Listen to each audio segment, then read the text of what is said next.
If you like this video, please hit the like button.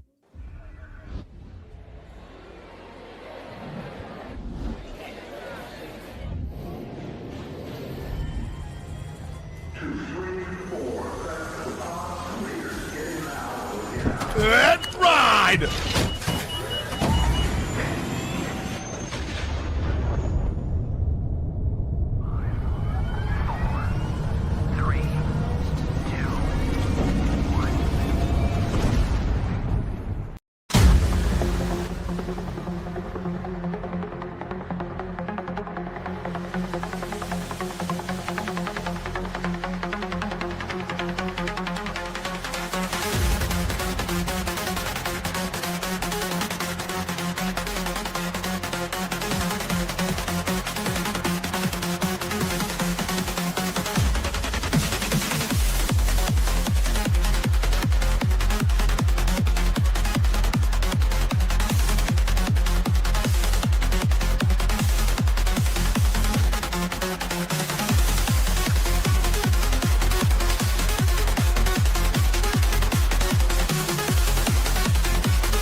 Hello and welcome out to this week's episode of the Gamers Council. I'm your host, WEBDAVE, along with my co-host, the one and only legend, Hargeet Chani. Hey, how's everybody doing? Doing well. I actually finished some games. I got to play Mixtape and finish that, and I finished Digging a Hole. Small little games that are in Game Pass. Started, I think it's called 1,000 Times Resistance. So finish that soon. But yeah. Been Very trying cool. to finish some games. Very cool. Well, I this man needs no introduction, and he is. I mean, you do a weekly show with him, and we are grateful that he is here with us tonight. Mr. Jay Fonzarelli, the one and only Fonz. Fonz, welcome to the show, sir. Well, thank you for inviting me. It's awesome. I'm happy to be here. Like it's like doing GTL with Dave. It's almost the same thing. So Yep. we're gonna have to do this with you, Dave, on our show soon. So Let me know. We can, I'm sure we can work it out at some point. Yep. Only thing that's difficult for me is it with my working at the hospital and the hours I work the third shift. Yeah. It's Well, a beast. we'll work it out sometime. Yeah, you know. Cool. Well, Like that- we had to work this one out. This was over a month in the making. It was, but I'm glad it worked out. And again, I appreciate your time. We do appreciate it greatly. Oh, look who's in the chat. FARK QUE. That's right. Yeah. Do you want me to run the test now, or you? You know what? You let me one more second. Give me 1 second. Okay. I'll do that test. I want to do one more quick thing. Let's see. Reconnect with Stream Elements. Make sure that's right. YouTube. Dun, dun, dun. While he's doing that, the other game I played and finished was First Light, 007 First Light. Fantastic. Very much like a Bond movie. It was very well done. A Cool. lot of like set pieces. It was like it just felt literally like a Bond movie. Cool. It was pretty good. So anybody who's 수 있어요. 테스트 Anyway. 메시지. Sorry. oh, there you go. But we'll let you do the hard test and see what happens. All right. But yeah, if anybody's a fan of Bond, they should definitely check it out. Is this thing working? Hope TTS works. Hey, there you go. Yay! Holy Lotus. Lotus. Starts it off. Gifting 50 WEBDAVE memberships. Nice.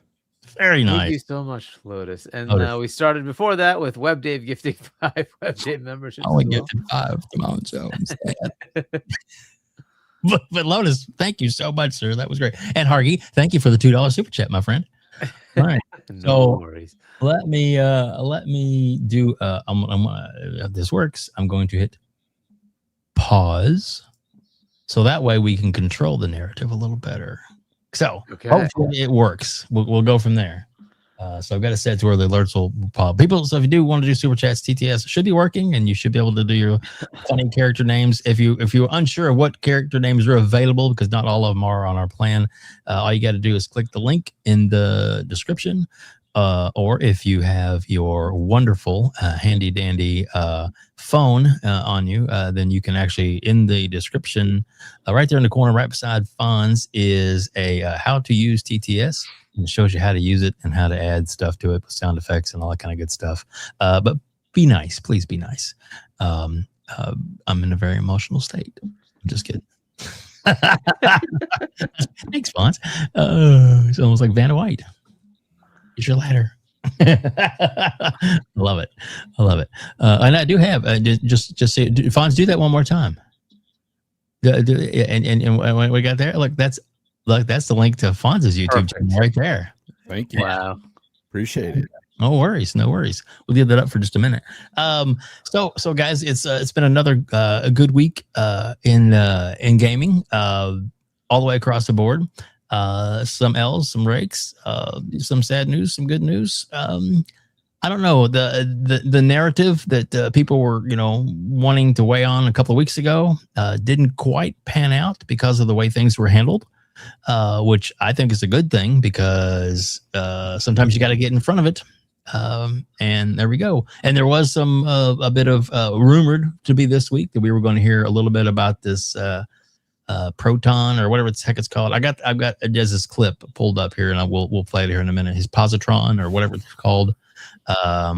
His speculation on that, but that didn't happen yet. I say yet, but we'll find out. Hopefully something is in the works, because I think that it is definitely a chance to pull ahead of the competition if you're able to say, hey, look at us, look what we offer.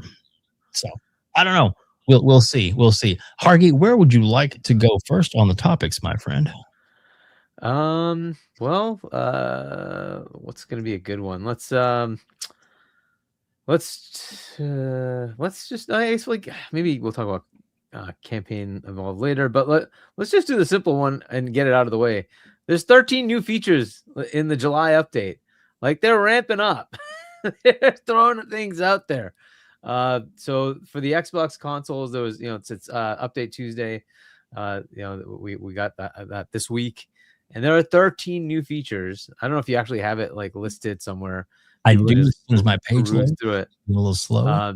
Yes. Give me a second to pull it up. But go ahead. You keep talking, and I'll. Yeah, and the key point though is, like, when it's been a while since we've had like a slew of updates just keep coming out, right? So we've now been getting updates for months ever since Asha started, where we're actually like finally getting features on the console, and it's there's a lot of them this time. Some of them are bug fixes, right? So but there are definitely some actual features here.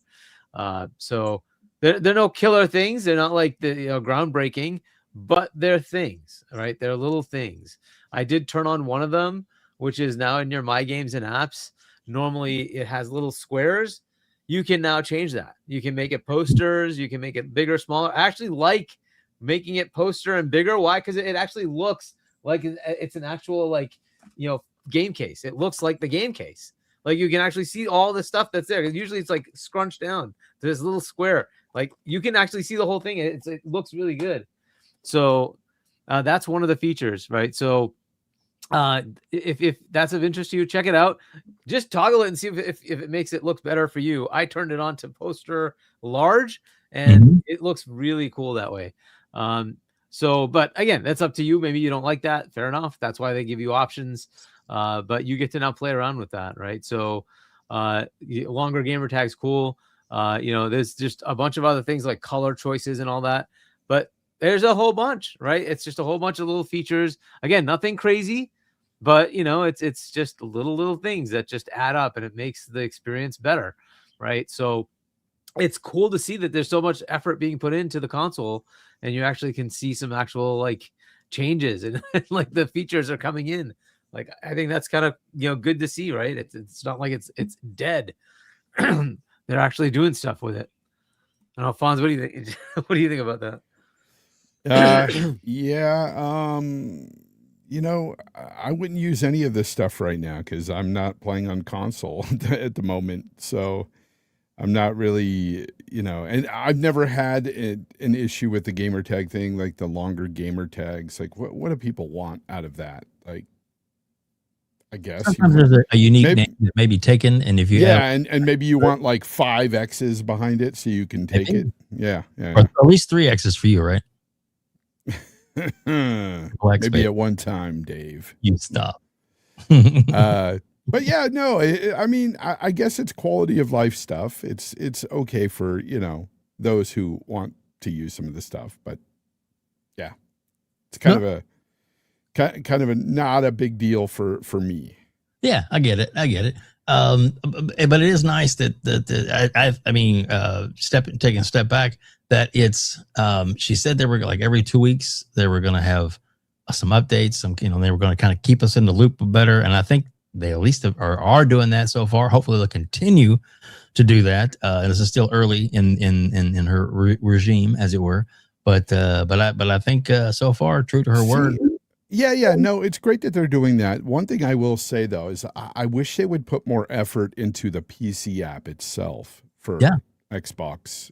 That one needs a lot of help. Like, I would rather see that before the console, updates, to be honest, because that one is really bad. Yeah. Well, I've heard that they, and I can say this. I've heard that they are working on that. That sometimes the easy fixes are easier to get out the door first. For sure. Well, one of the things that they just tweaked, I don't know if any of you play on cloud at all, but like, I don't know if you remember the original cloud load screen was this like spaceship going across the screen. It kind of looked like a penis going across the screen.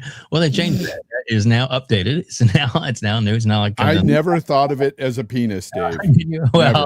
Well, that's where my mind goes, Fonz. You stop it. Wow. Oh, happiness spread everywhere. But yes. But there's just the little changes like that that seem to become. He's like, why am I on here? Can I go home now? Oh shit! But Hargeet's like, I just saw it as a rocket, and exactly. Dave's over here like, see it. oh my god, it's so phallic shaped. It's got to be a penis. Exactly.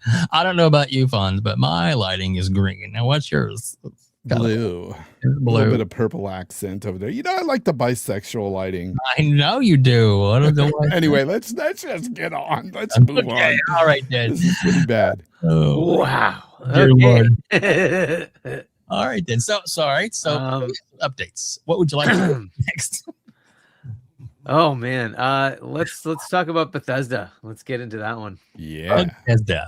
Where would we like? Let's see. Let's see. There's which part? The part with the Asha and the Todd interview part? That what you want to talk about, or the? So Todd had several interviews, right? But but like they put out that they're going to be making games in the Fallout franchise. And then they've had some interviews, so I don't know if you have any of that stuff like kind of summarized anywhere. Oh, have I got stuff for you?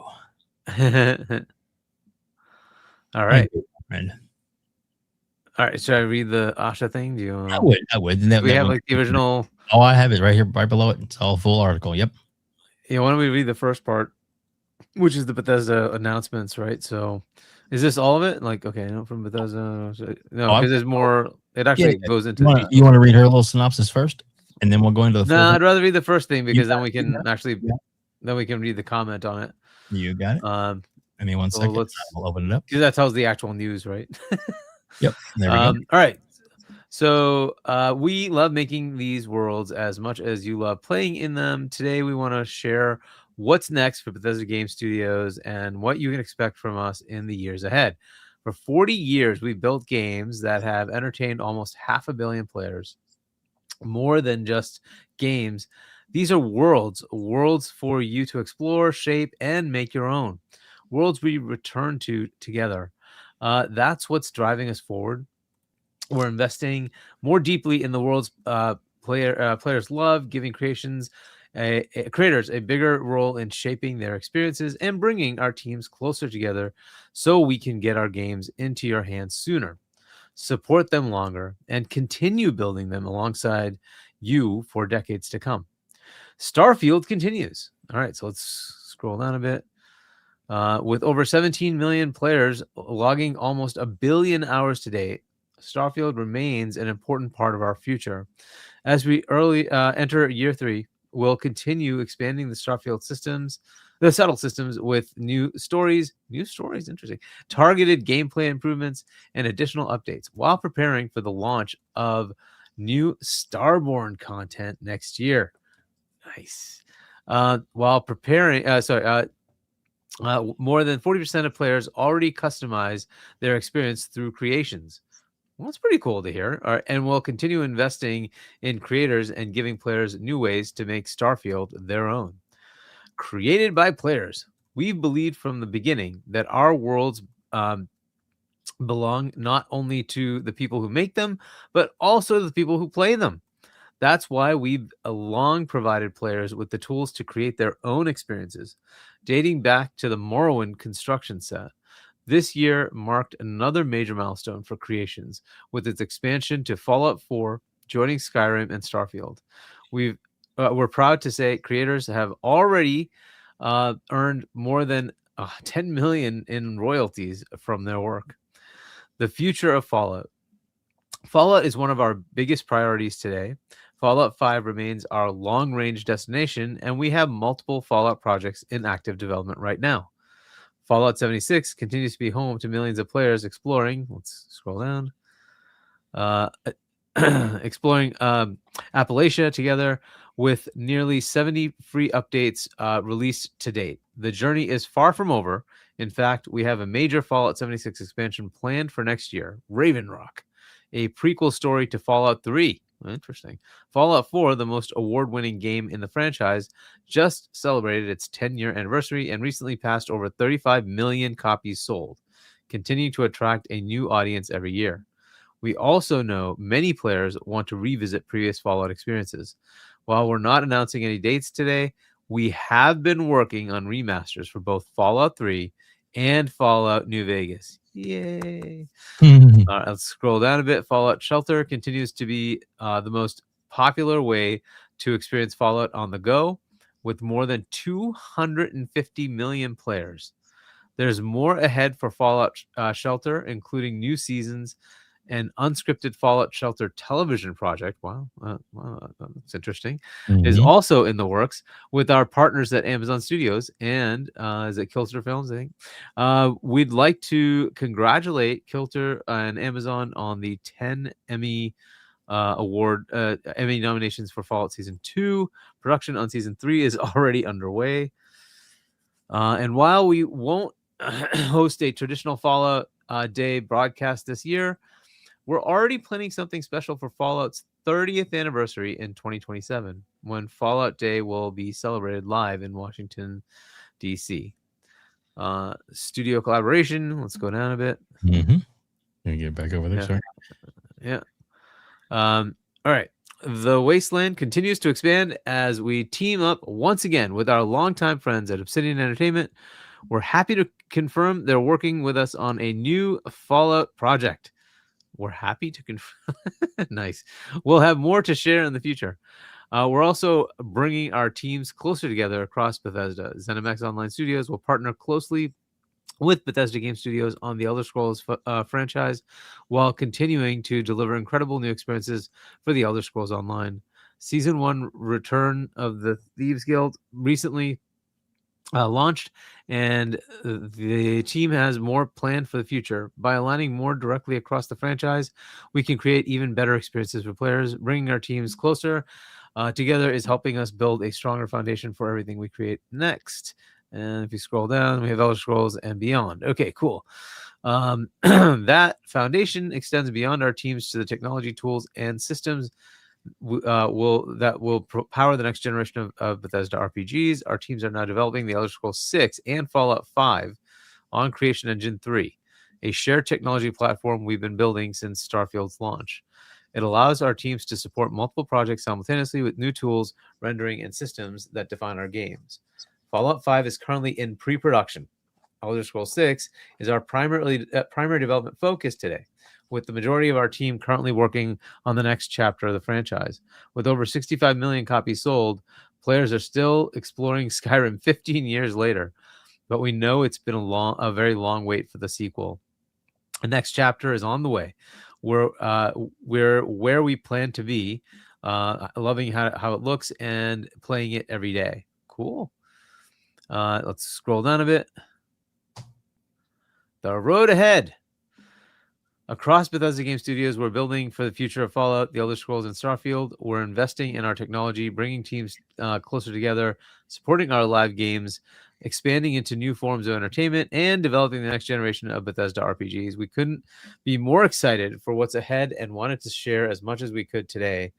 We can't thank you enough for all you've given us and these worlds, and we can't wait to continue them together. So, pretty cool note. Obviously, a little bit of fluff, but expected. Some PR speak stuff, but that's fine. There's a lot of good stuff in here. A lot of nuggets in there. We can go back to the Asha thing and kind of see what her note is on top of all that.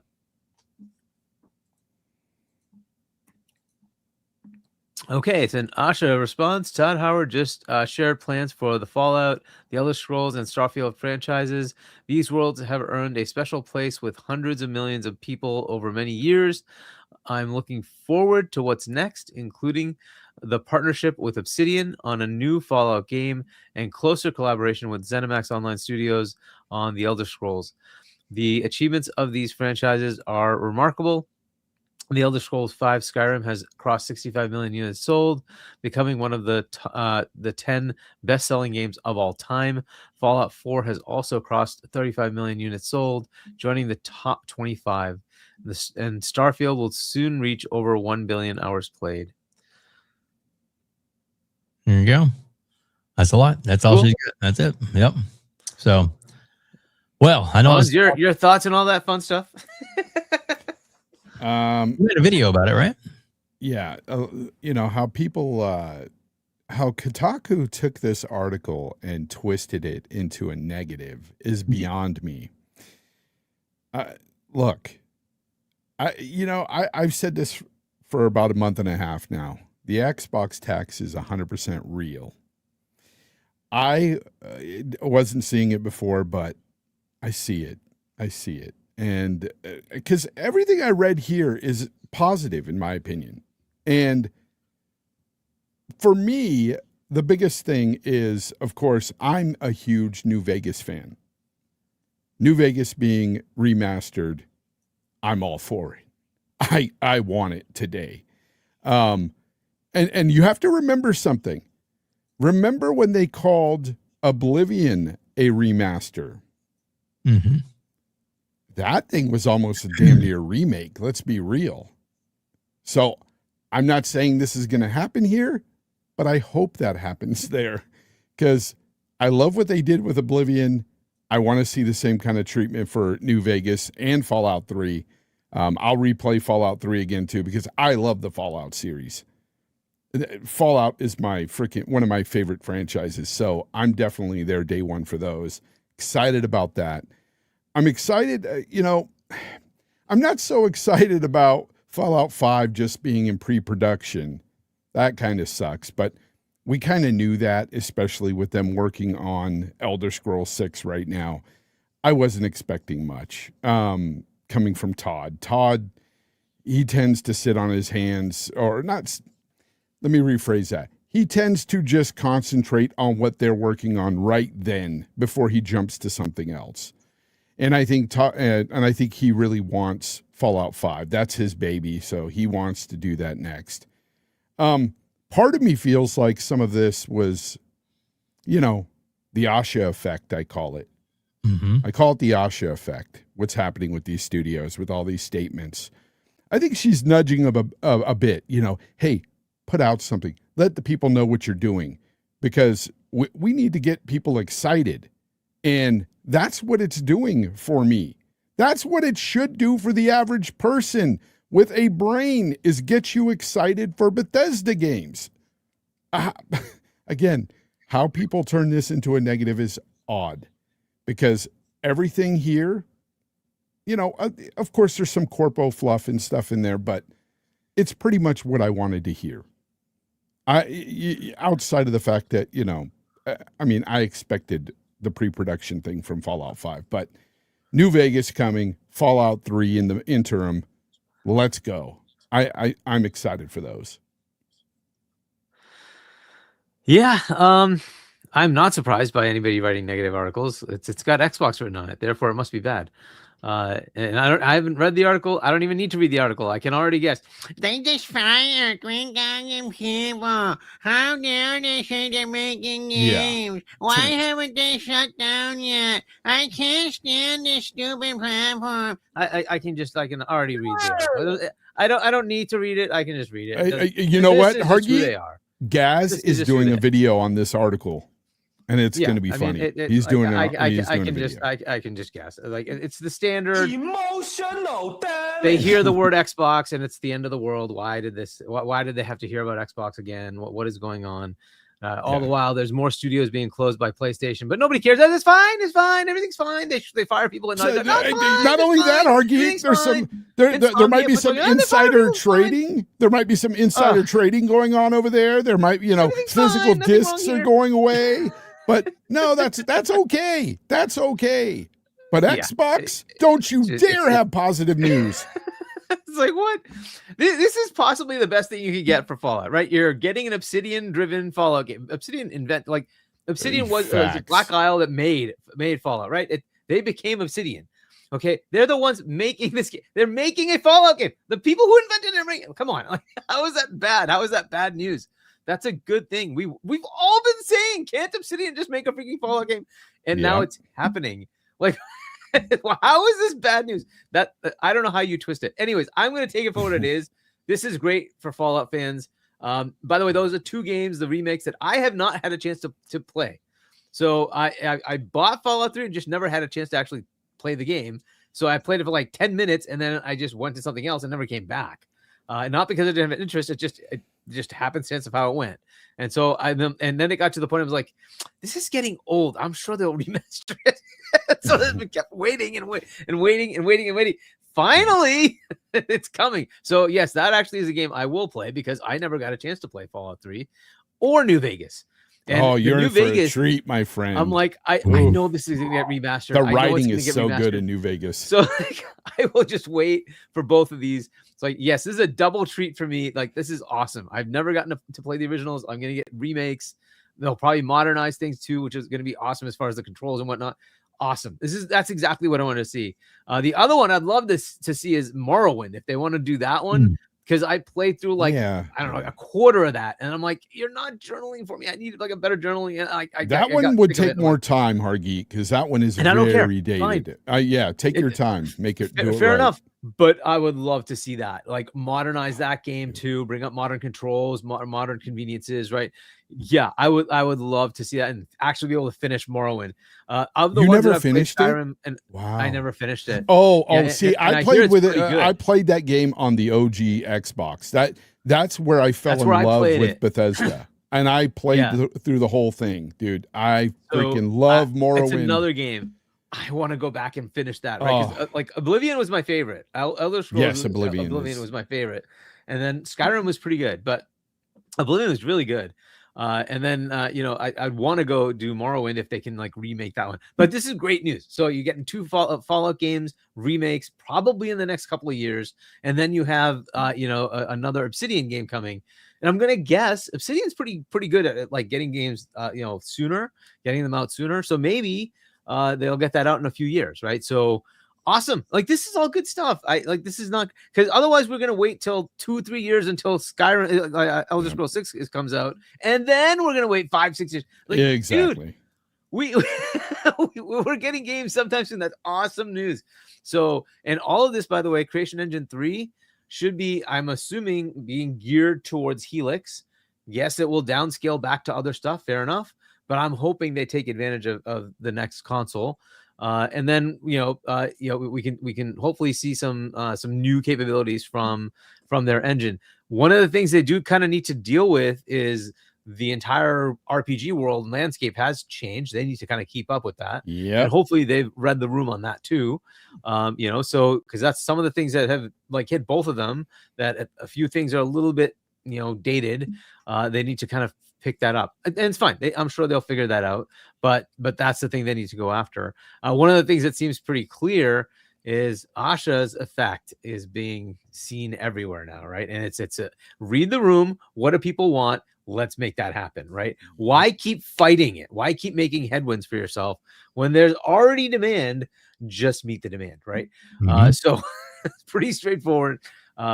Great. This is like great news. I don't see the down, but of course, anything Xbox, you have to have somebody out there saying, "I can't believe that." Okay, whatever. I learned to ignore it now.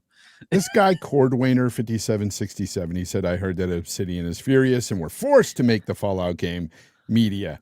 Yeah, it's such a load of shit. Where is this? Now, if you know anything about Josh Sawyer over there at Obsidian, he's been wanting to make a Fallout game for a long time. This is from the media. The media is saying that. Yeah. Josh Sawyer's been wanting to make a freaking Fallout for the longest time. Yeah. And now they're getting to do it again. They had to pry it from Todd, I guess, but Asha just went over there and said, hey,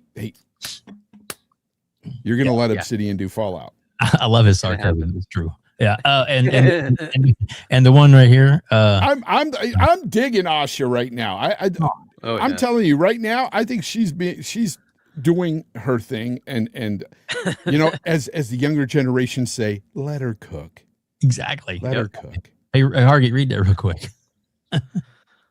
Sorry. Asha is cracking the whip. Yes, she is. In the nicest way. But anyhow. We do have a super chat. Let me play it real quick. Let's see if this works. Thank you, Bro Boy. I think at least one. Yeah, I see. I thought I was told Starfield was a failure. Yes, apparently it's not. So, 17 million people have played it, and over 1 billion hours have been played. That's something. Look, Starfield wasn't the best game out there from Bethesda by far. Like, honestly, I enjoyed it. I had fun with it. But it had a lot of shortcomings, in my opinion. However, the game wasn't bad. The game wasn't terrible, and a lot of people will have you believe that, and I'll never subscribe to that. Sorry. Exactly. I'm right there with you, Fonz. I tell you, there's so many different directions on this, but like the media definitely is playing a part in downplaying a lot of the good stuff for whatever reason. They don't. There are reasons. One, it's clickbaity. Two, it's their bread and butter. And some people say, they've been a lot of them have been, coddled by PlayStation. Oh, here's a code, here's this, here's that. Play this game. Blah blah blah. And they're like, we don't want to lose our access to these free games and stuff like that. So we're gonna play it down the middle. Who knows if that's all the case or not, or even some say it's like, well, a lot of these journalists grew up with PlayStation as that was their first system, so they're loyal to it because by default. I don't know. It's not even just the journalisms though. That they also had our journalists. Sorry, they also had content creators creating bad, negative content about Starfield and stuff, and it's like, dude, look. I understand, like, a lot of games disappoint these days, but you don't have to heavily bash something. Even if you don't like it, like, you don't have to go on a tirade about a freaking game over and over. And some people, that's what they did. And it's just like they made this campaign against Starfield. And it's like, as much as I, was disappointed with some of the aspects of the game, I still enjoyed it. And I never went out there and bashed it because I had enjoyment in the game. Like, games are about fun. Do you guys not have fun anymore? Like, literally, when I turn on a game, I don't sit there and go, oh my God, this sucks. Oh my God, why am I playing this? No, I fucking love what I'm doing. I love this hobby. Gaming is about fun. If you can't find the fun in some games, get the fuck out. Yeah. Sorry, maybe I can't cuss here, but No, you No, can't. you can. You can Yeah, say you're- whatever the fuck you want to, Fonz. oh, okay. But Yes, you can cuss. Yes. Yeah. Hey, Hargeet, we got over 200 people watching us live. Thank you so much on YouTube. Thank you all so much for being here. And also, if you did get a membership, a gifted membership, or if you bought one yourself, it's only $1. Appreciate that. But thanks again to Lotus for giving out some gift. That was awesome. awesome. You do have access to over 30 emojis, including there's a Fonz emoji there. Yeah, for his show is there. Oh, thank you. Emoji is there this week. So yeah, Pretty awesome. It is. So burn that up. Have a lot of fun. And it's in my famous bisexual colors. Well, I figured in honor of you being, I appreciate it. Yeah, hiding in the closet. I mean, what? Just kidding. I'm kidding. Don't tell my wife. I mean, he's literally in the closet. Yeah, like right literally. now. He's literally This in is the closet. a closet. Yeah. This is where I do my show That's so funny. with the bisexual lighting. You stop Closet. Put it together. Oh shit! When are you gonna do I guess a Sasquatch or a cryptid show? Have you ever thought about doing that? I need to go back to it again, man. I need to. People have asked me to do that again. I mean, you've heard my shows over there on that channel. Yeah, Dave, you've been there. Yep. Yeah, I've been asked to do it by some other people too, and I just, I need to get off my butt. I've been making a lot of content though for the gaming scene. Yes. Lately, this past month, I've been kicking ass. I've been making content every week, and I feel good about it. You should. I hope you continue to do so. It's great. And like I said, I love having. Like I said, I feel like I'm blessed to have. I know I'm blessed to have Hargeet on the show as a host. Yes, for you are. And he's awesome. And like I said, I mean, because he's on a lot of shows. Why is he on a lot of shows? Because people really like what he has to say, and that's the bottom line. Some people are like, why do you have Hargeet on your show? He's smart. Hargeet's smart and knows his shit, especially when it comes to tech. Dude, if I have a question, I'm going to Hargeet. Yep. TJ Ann in your chat said Fonz eats naked glizzies. Oh, you know what? Sometimes I do eat hot was... dogs without the bun. Why not? Yeah, exactly, right? Because it's carb free. Right? Well, carb free. There's a little bit in hot dogs, but mostly it's good. No. I haven't. Not that it's eaten, a good food. I haven't eaten hot dogs since I've been on my diet, and I've lost 11 pounds. By the way. Yeah, I feel good about that. It's okay every now and then, but yeah, if you're in a carb free world, you. But you'll be happy to know, Tegan, that I'm eating nothing but meat. How does that make you feel? And that is so true. That statement. High demand. Right? He is in high demand. Savoir faire. It's everywhere. Shoot.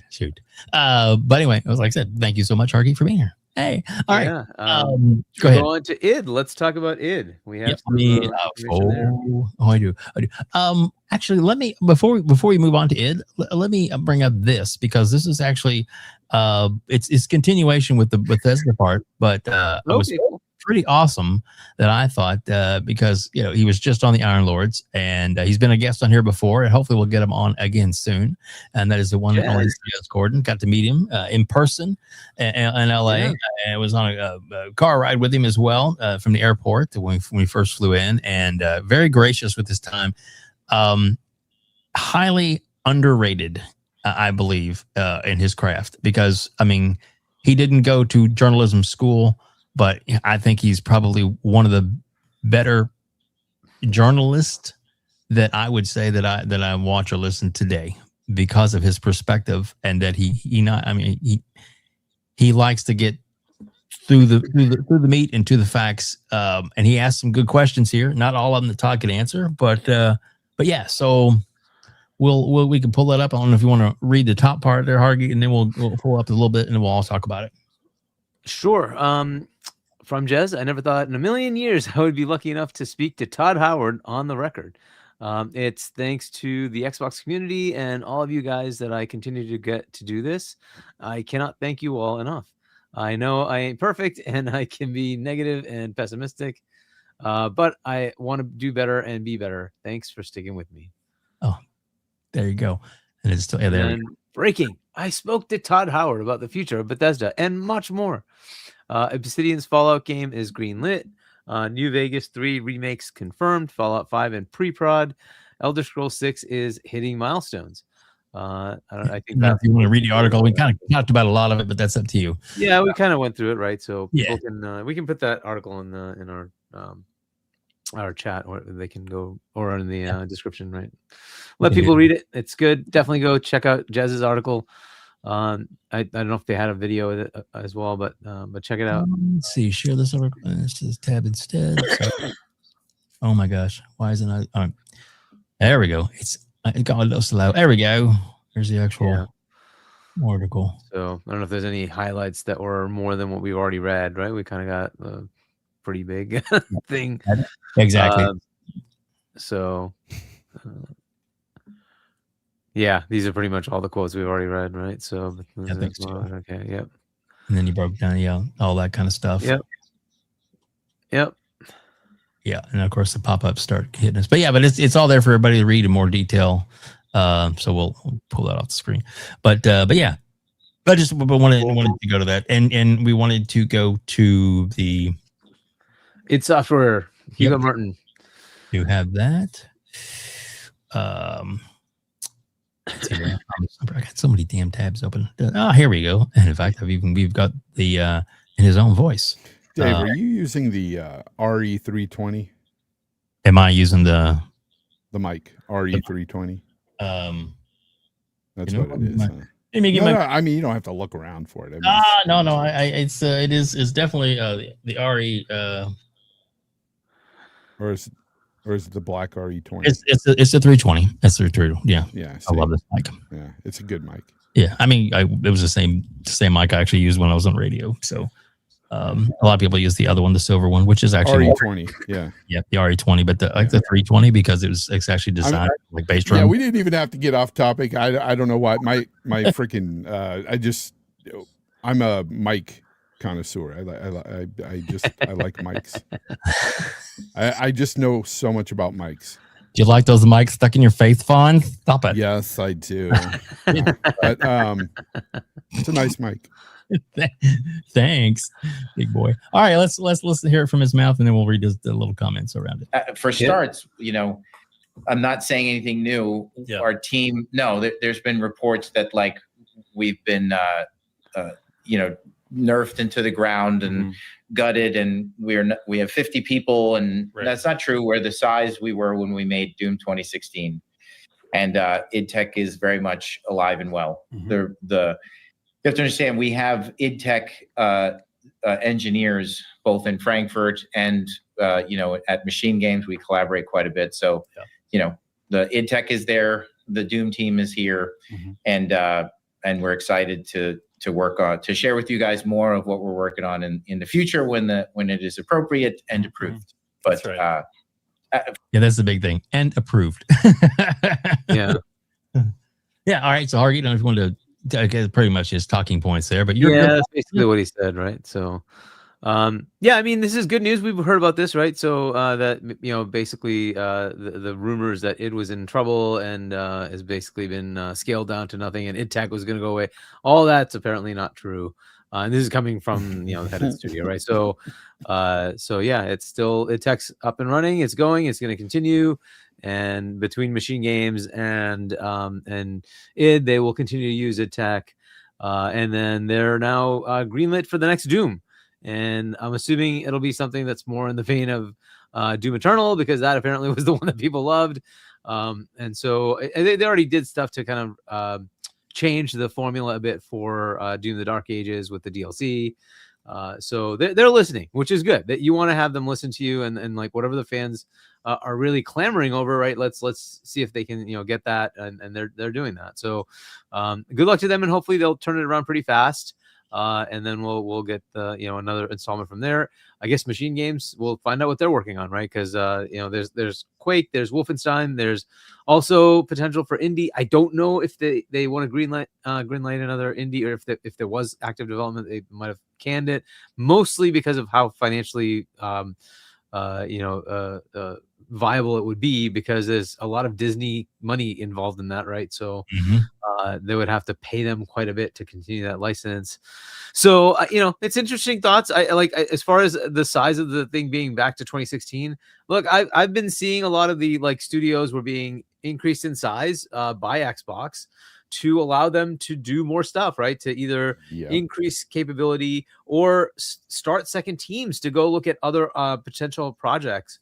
And a lot of that, Asha's just coming in saying, well, it didn't pan out. And I'm now at a point where the profits just aren't there for me to keep trying that.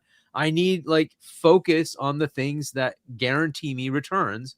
So sorry, you guys gone. And maybe in the future that changes, right? But it's like where we are now, that ain't working, right? So the old model of let's just keep adding to studios and hope that it all pans out and we get a ton of different content from studios we like.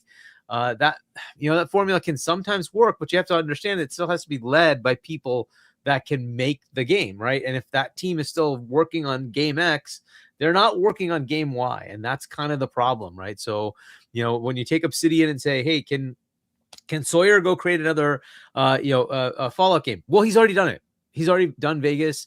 He was kind of at that like Black Isle Studios. He has that that mentality already. He's already led a very well liked Fallout game. So now you have somebody that can go do it, right? It's not like it's a problem of create the team around somebody that can go. They already have it, right? So that's kind of cool. But when you try to create new groups within the studio, that doesn't necessarily mean it works, right? So I don't know how long these additional people were there.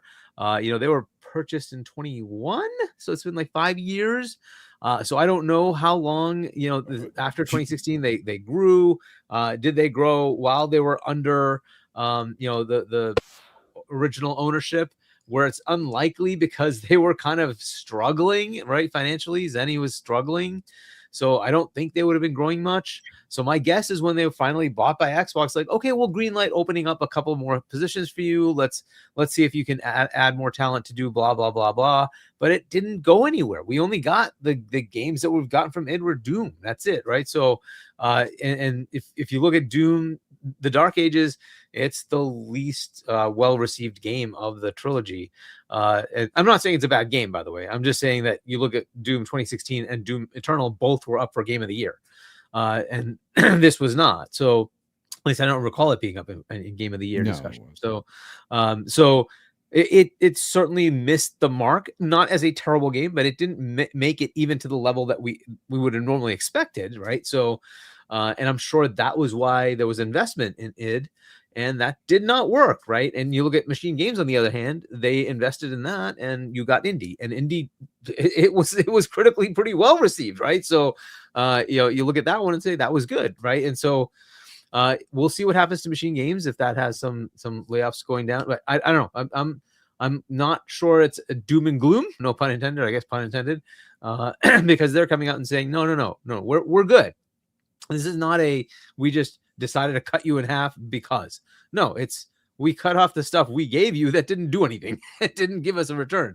So we're just going to like bring you back to the level you were before, continue with what you were doing before, right? And I think that's fair. They're just reassessing everything, right? So, okay. I don't see that being a total negative. It sucks that those people lost their job. I get that, but they also have to look at it from a business perspective. It's like, I invested this much. I expected more. I didn't get it. Sorry. I'm going back to what I had before. Exactly. Yeah. Fonz, your thoughts? Yeah. Hargeet said a lot there. When it comes to it, when you talk about them growing in 2021, you got to understand that's the height of the pandemic. That was during COVID. So they did hire a lot more people back then with all these studios to try to work on different projects and stuff to try to get things out because there was a big boom in video game playing.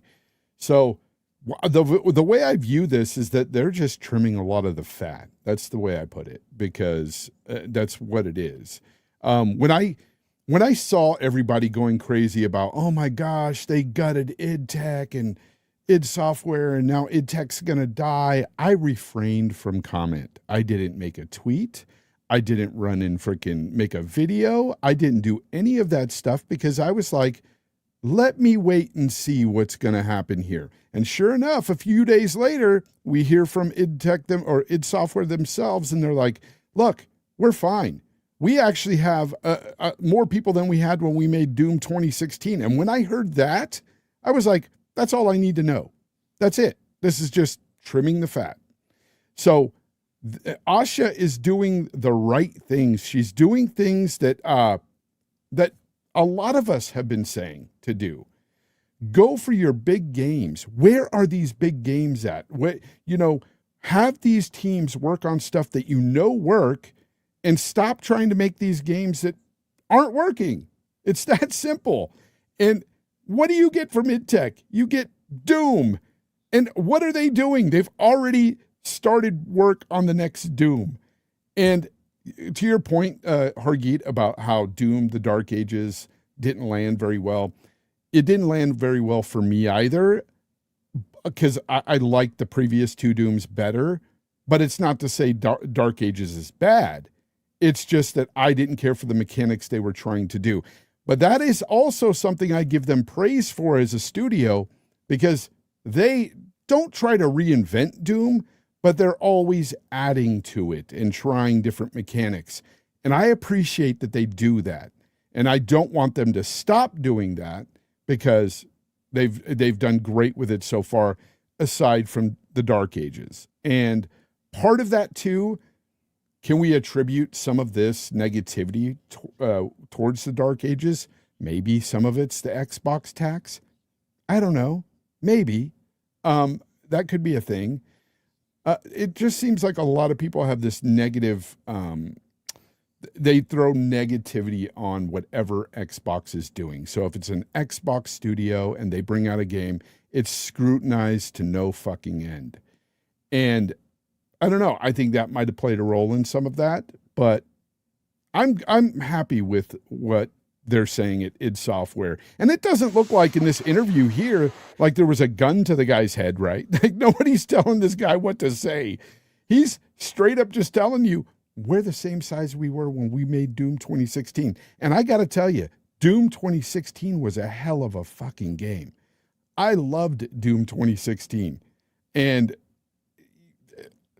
make another one. And some people are asking for Quake. Make another Quake. They could go to these franchises. These are go-to franchises. And this is what Asha's doing. She's looking at all the studios and going, well, you know what works for you? Fallout. You know what works for you? Doom. Well, you know what else works for you? And she's just pointing out the obvious, because like I said before on our show, Hargeet, is she's very data driven, and she's looking at all the analytics to all their games and all that's their franchises and stuff. She sees what works and what doesn't. She's no dummy when it comes to that stuff. The only place I question that, and this is kind of a little bit off topic about Asha, is I have to see what she green lights as new IP in the future. That's the only part I would question. But right now, I think she's firing on all cylinders. I'm loving what's happening right now with Xbox. I don't have a problem with all these, it sucks that people are getting laid off, but this shit happens when it doesn't work. Doesn't work out. This happens in every business. It does. Every industry has it. It happened to me. Happened to me twice. Yep. Yeah. So, I mean, overall, not great news that people got laid off, but also not terrible news that the studio's in good shape. It's in the size that it needs to be, and hopefully they're lean and mean and can get their work done and continue to put out great games. And that's the ultimate thing we need, right? They said it in the chat. Doom: The Dark Ages DLC is really good. That's what I've heard from close friends too. So I heard it's better than Dark Ages. So yeah. It's really good. Shout out to Razor Ultron. Fonz, well said. Appreciate it, Razor. There you go. So there's a lot of different other topics we got going on.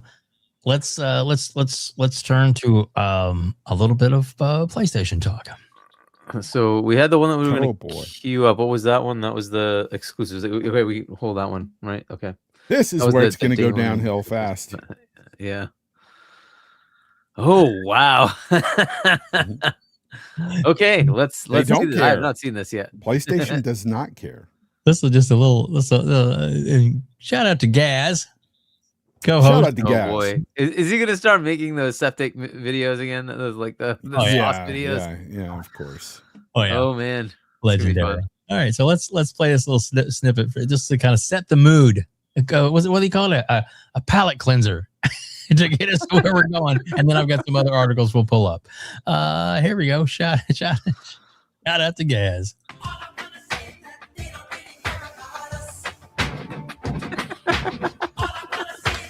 Herman Holst. Oh, Pio.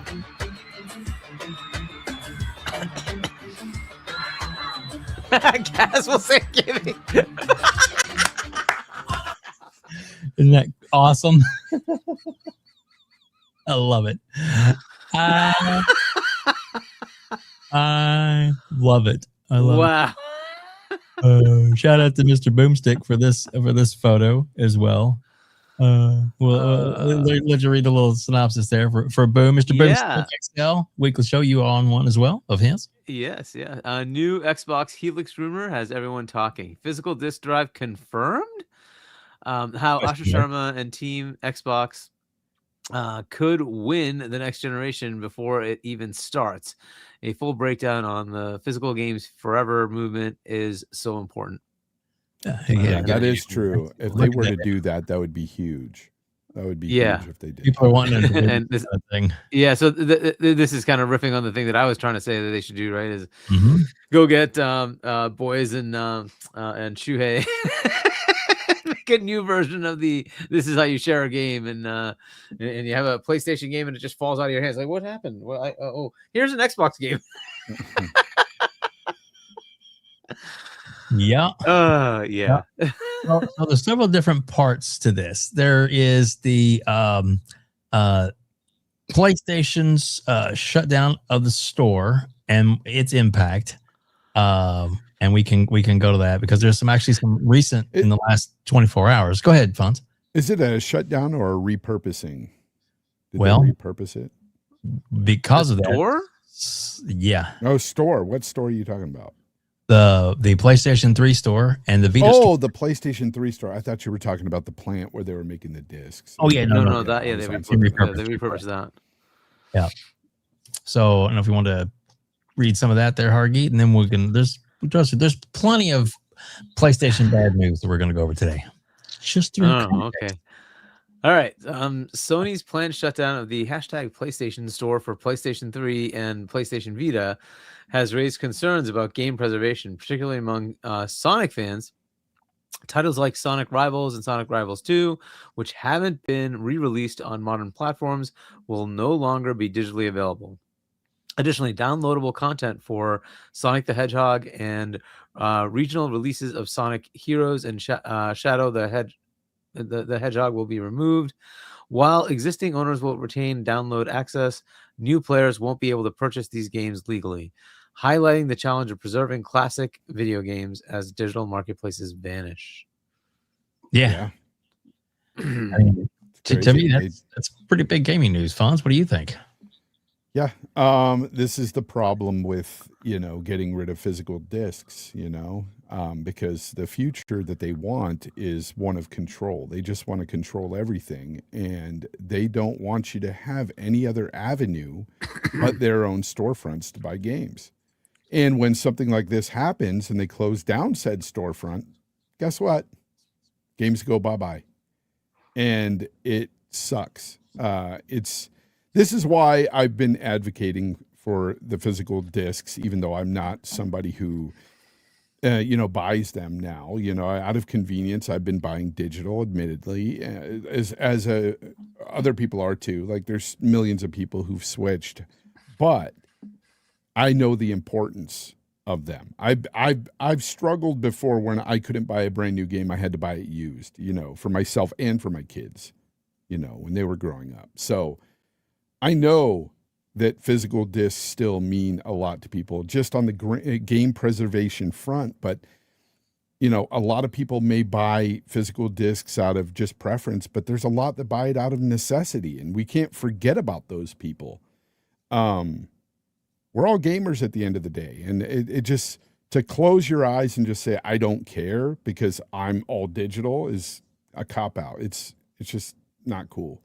But yeah, things like this happen when you when you're just in that all digital world, and this is kind of, you know, something that a lot of people have been preaching about for years, and it's scary. I agree. Very scary. Your thoughts? Yeah, it is a sad part of digital stores, especially platform level stores like this, where there's no like moving forward, right? They don't have like a way for you to use that in BC and backwards compatibility and just buy it in the current store. That also is not there, right? So it takes games away that that otherwise would have been available with some modern, you know, store that you could go buy them in. This is also why it's cool to have games released on PC, because PC doesn't have this whole generational thing. It's just there. Once it's there, it's there. You just have it. You can always get it, and it's like, so it's just a different world, and that's one of the things that's a little disappointing when it comes to these kind of platforms. It's one thing to just do physical. It's another thing to just say, hey, there should be preservation in some way, and how can you potentially preserve these games so that they are available? And that's, you know, that's just something that nobody's thinking about, I guess, or nobody's thinking about to the level where it should actually be happening. We have Stop Killing Games, which is, you know, kudos to them. They're trying to find a way to find a balance in this. That doesn't mean it's going to help for very old games. They're trying to do like future games should be designed in a way that they can be, you know, given to the community once they run, you know, through their sales, you know, commercial, you know, path, and then the publisher wants to get rid of it. It's fine. They give it back to the gamers, and they can do whatever they need to keep it alive. I think that every digital storefront should be more like GOG and allow you to download the files so you have them. So at least you have it, yeah, and something is there, right? So, you know, so like it's just part of the whole thing that we kind of need to, as an industry, we need to figure out an answer to, right? But yeah, shutting down these things, and then you're saying you're going digital only, like at least with the PlayStation 3, and I believe the Vita had cartridges too, right? Like, or was it discs? I can't remember whether the Vita had discs as well, but you basically have physical access. You can actually go get something, still find an old console and play it. Even better would be if they had BC in the next console, so you could actually just plug it into a PS6. Oh wait, they're not going to have disk drives. So that's kind of the problem, right? So even if you have a modern console, you know, any PS3 game, you're out of luck, and that's too bad. But you know, it's not perfect on Xbox side.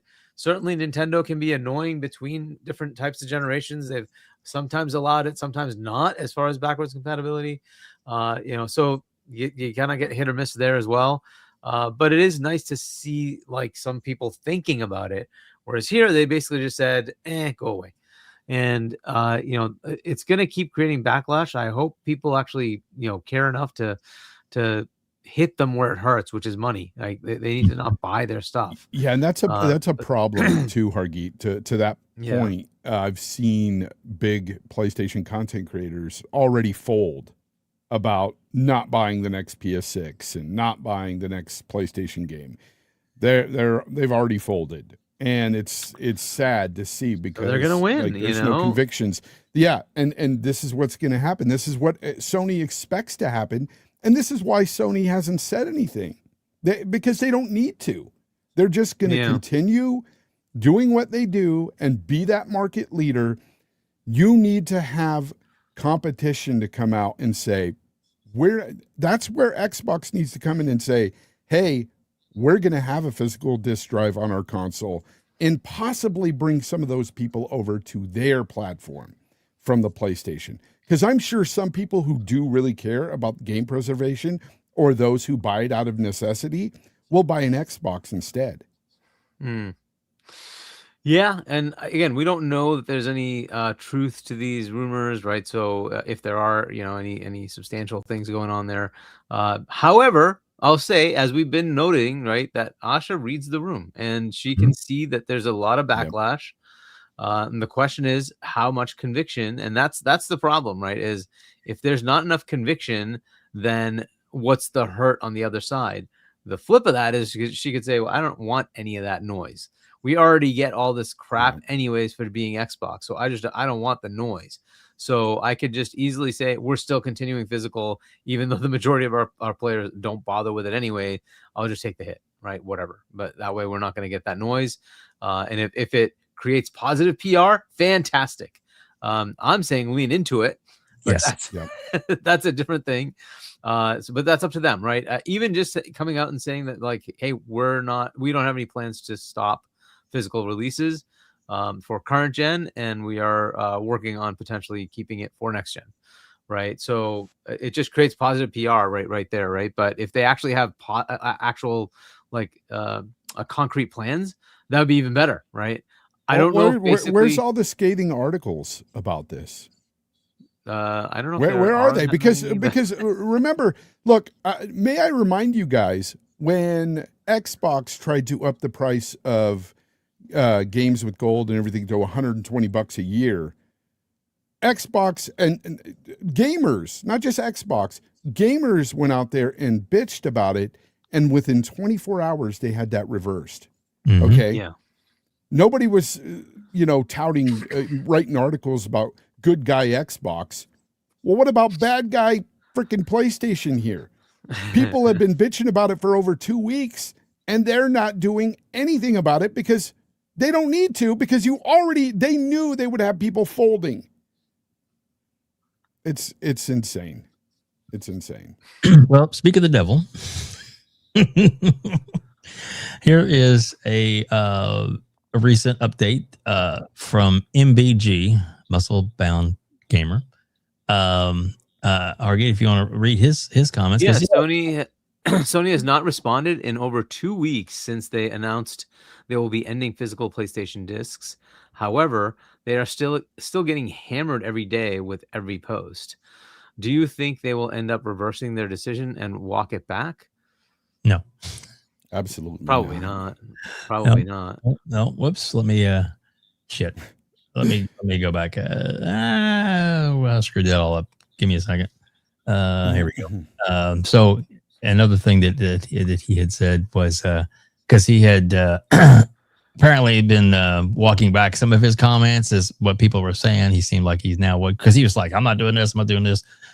But then if you want to read this part now, because he still seems to be pretty standing on his convictions. I found out today that I apparently folded, guys. Canceling PS Plus, having 0 games pre-ordered, and doing nothing on PlayStation for weeks, spending time and energy pushing back on Sony's decision. But because I talked about how difficult it would be to walk away from my trophies and contemplating the time and money I spent on the platform over the years, it means I folded all because out of context clips. Holy crap, or holy shit, man. Yep. So yeah, so I don't think he actually has folded, but he's just talking about like how annoying it is to think about like, hey, this is a platform I've supported, this is what they're doing to me, and I'm like, I don't know if I can support what you're doing, but it does kind of hurt, right? Like, this is all the stuff that I've done with you and money I've spent with you. And good point, Dr. Dinglenut. He walked away from achievements with no problem. Yeah. Got him. Oh, got him. Yeah. He was an Xbox guy. Yeah. Yeah.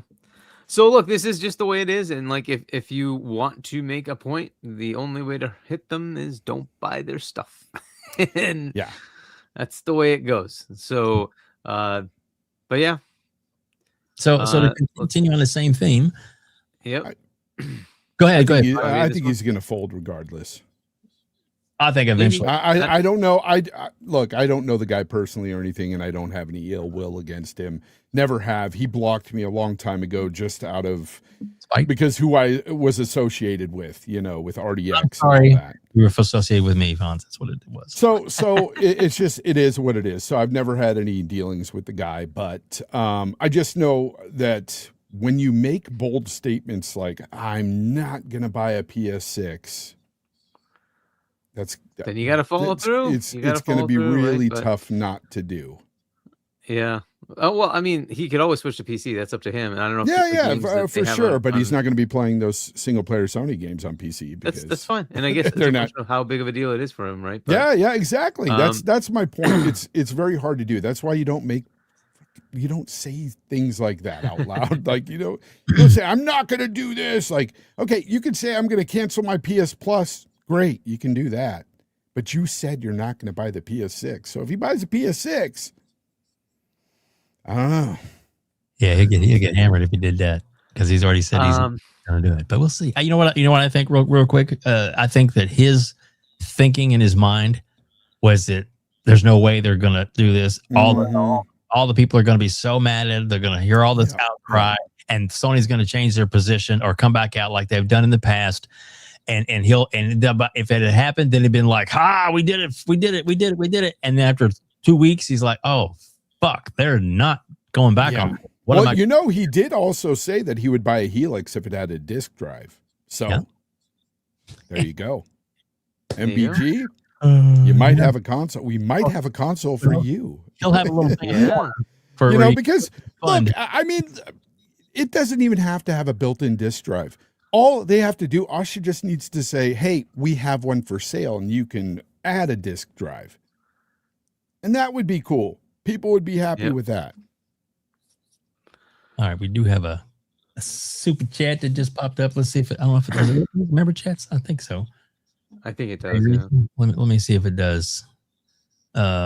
Whoops, let me do this real quick first. Sorry. Let's see if it reads it. BetDay_Easy celebrates 25 months of membership. Evening WEBDAVE and Hargeet. Sony doesn't care about anyone but Sony.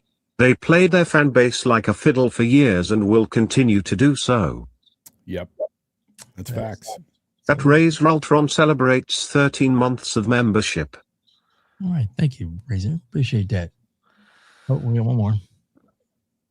That McTiant 9568 celebrates 17 months of membership. There you go. Thanks, man. Right. Appreciate that. All right.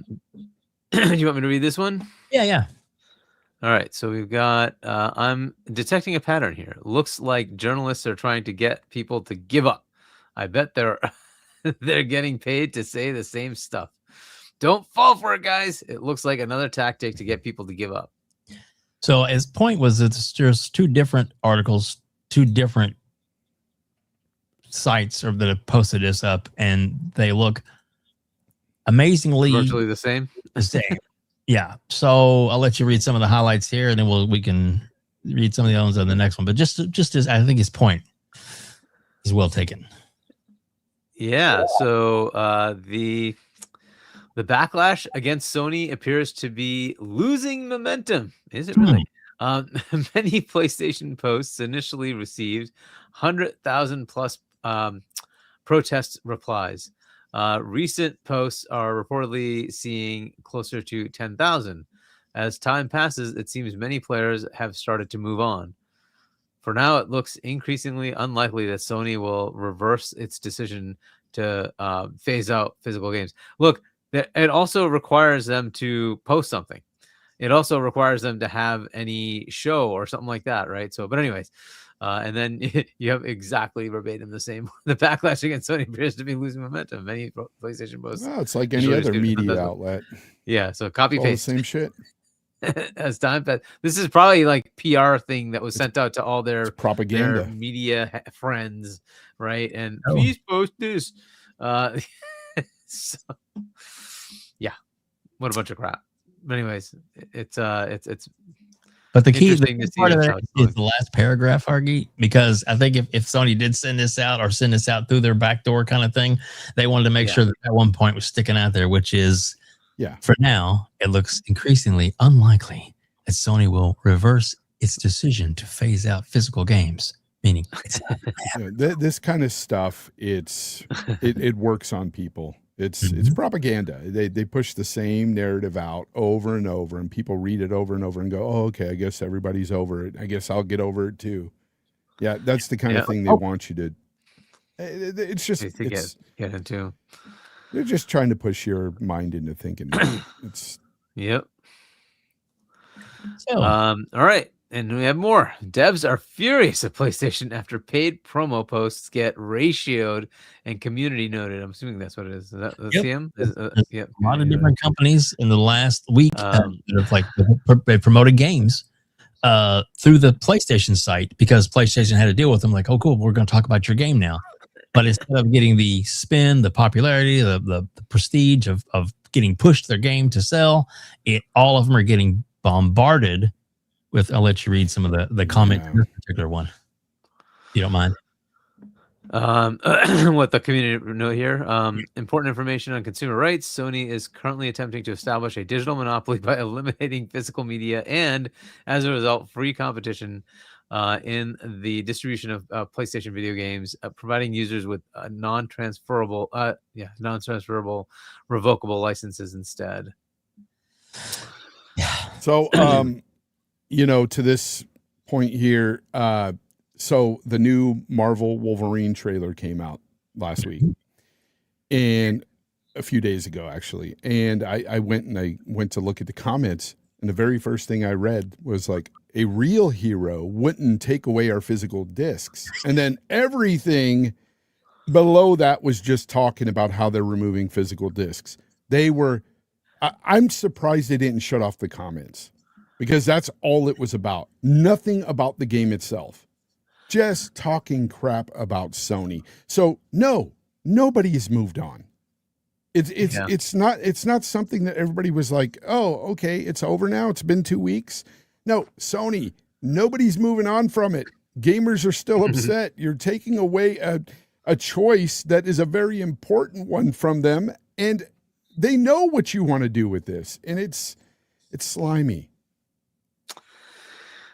The interesting times. I hope Xbox does actually come out and say that we're continuing. Dude, it would be so amazing. It would be hilarious. Such a big win for them. It's almost like an easy layup at this point. If it is a layup, which we'll get into that here in just a moment. There's one more little snippet that I thought was kind of funny from Maze the Gamer. I don't know if you've heard of her or not. She's I like her comments, and I like to get her on here one of these days. But there was somebody posted this thing about the Elder Scrolls 6 should not be exclusive, talking about it being on the Xbox. But her comments, Hargeet, I'll let you read those because they're priceless. Yeah, Wolverine shouldn't be either. Yet here we are. Exactly, right? Hey. Yeah. I thought they wanted competition, but it seems like people don't want competition. The journals are like, there's a lack of competition, so Sony just runs everything and has exclusives. Well, because they deserve it, and they're the market leader. But then they try to compete, and it's like, how dare you make exclusives and try to compete? Like, what are we doing? It's about competition. Let us have competition. All right. I don't know if it's still on. Sad. But... Yes, I can turn it on. Yep. Oh, this pause thing's working pretty good. I'm liking that. So let's. Can you imagine if Satya or Asha sold their stock before that announcement? #NotDisc. You think people would still be talking about it? #the tax is real. Agreed. That's a good point. I mean, not only the insider trading stuff, right? Oh man, that dude, there's actually now. Oh boy, they should be investigating it because that's what it is. Yep. Yeah. Look how much they sold. Hiroki Totoki sold off like 56% or 60% of his stock. That's a lot. Yeah. Right before the announcement. Like, come on. Yeah. What are we doing? What's the big thing though, Fonz, is that people aren't really talking about is like when this kind of stuff usually happens. I mean, and if they have the insight that obviously this was some bad news that was coming. But a lot of people are missing one of the big things that might be staring us all in the face, and I think that we might be missing is that Sony is positioning PlayStation in a good position to be purchased by another company. Could that be the case? I don't know, but they sure as hell are. I don't think that's going to happen, but I don't know what they're doing for profits. So, because I think they still drive a lot of their profit from PlayStation. So, I don't know. I think they're so stubborn, Hargeet, that they think that this is all going to go away and the PS6 is going to sell like I think it's gangbusters. far more likely that that's what's going to I think that's But- that's their attitude. But there was another point on the previous one, which was below it, which I don't know if that's a separate one you want to get into or not. Which one? If you go back to that, there was a. Do you have the previous one? Which one did I have up before? I can't remember. The this one here. Oh well, let me wait. This one? Yeah. No, it was the one with the. It was the one after this, I think. But this one. Very dark. Yes. This one. yeah, it's the anime. Which I don't know if you have. actually have that clip. Yes, I do. Yes, I do. Yeah. Here we go. So We can play this. yeah. Shout out to K Mega for reposting this from the. And this is why it's fuck Sony.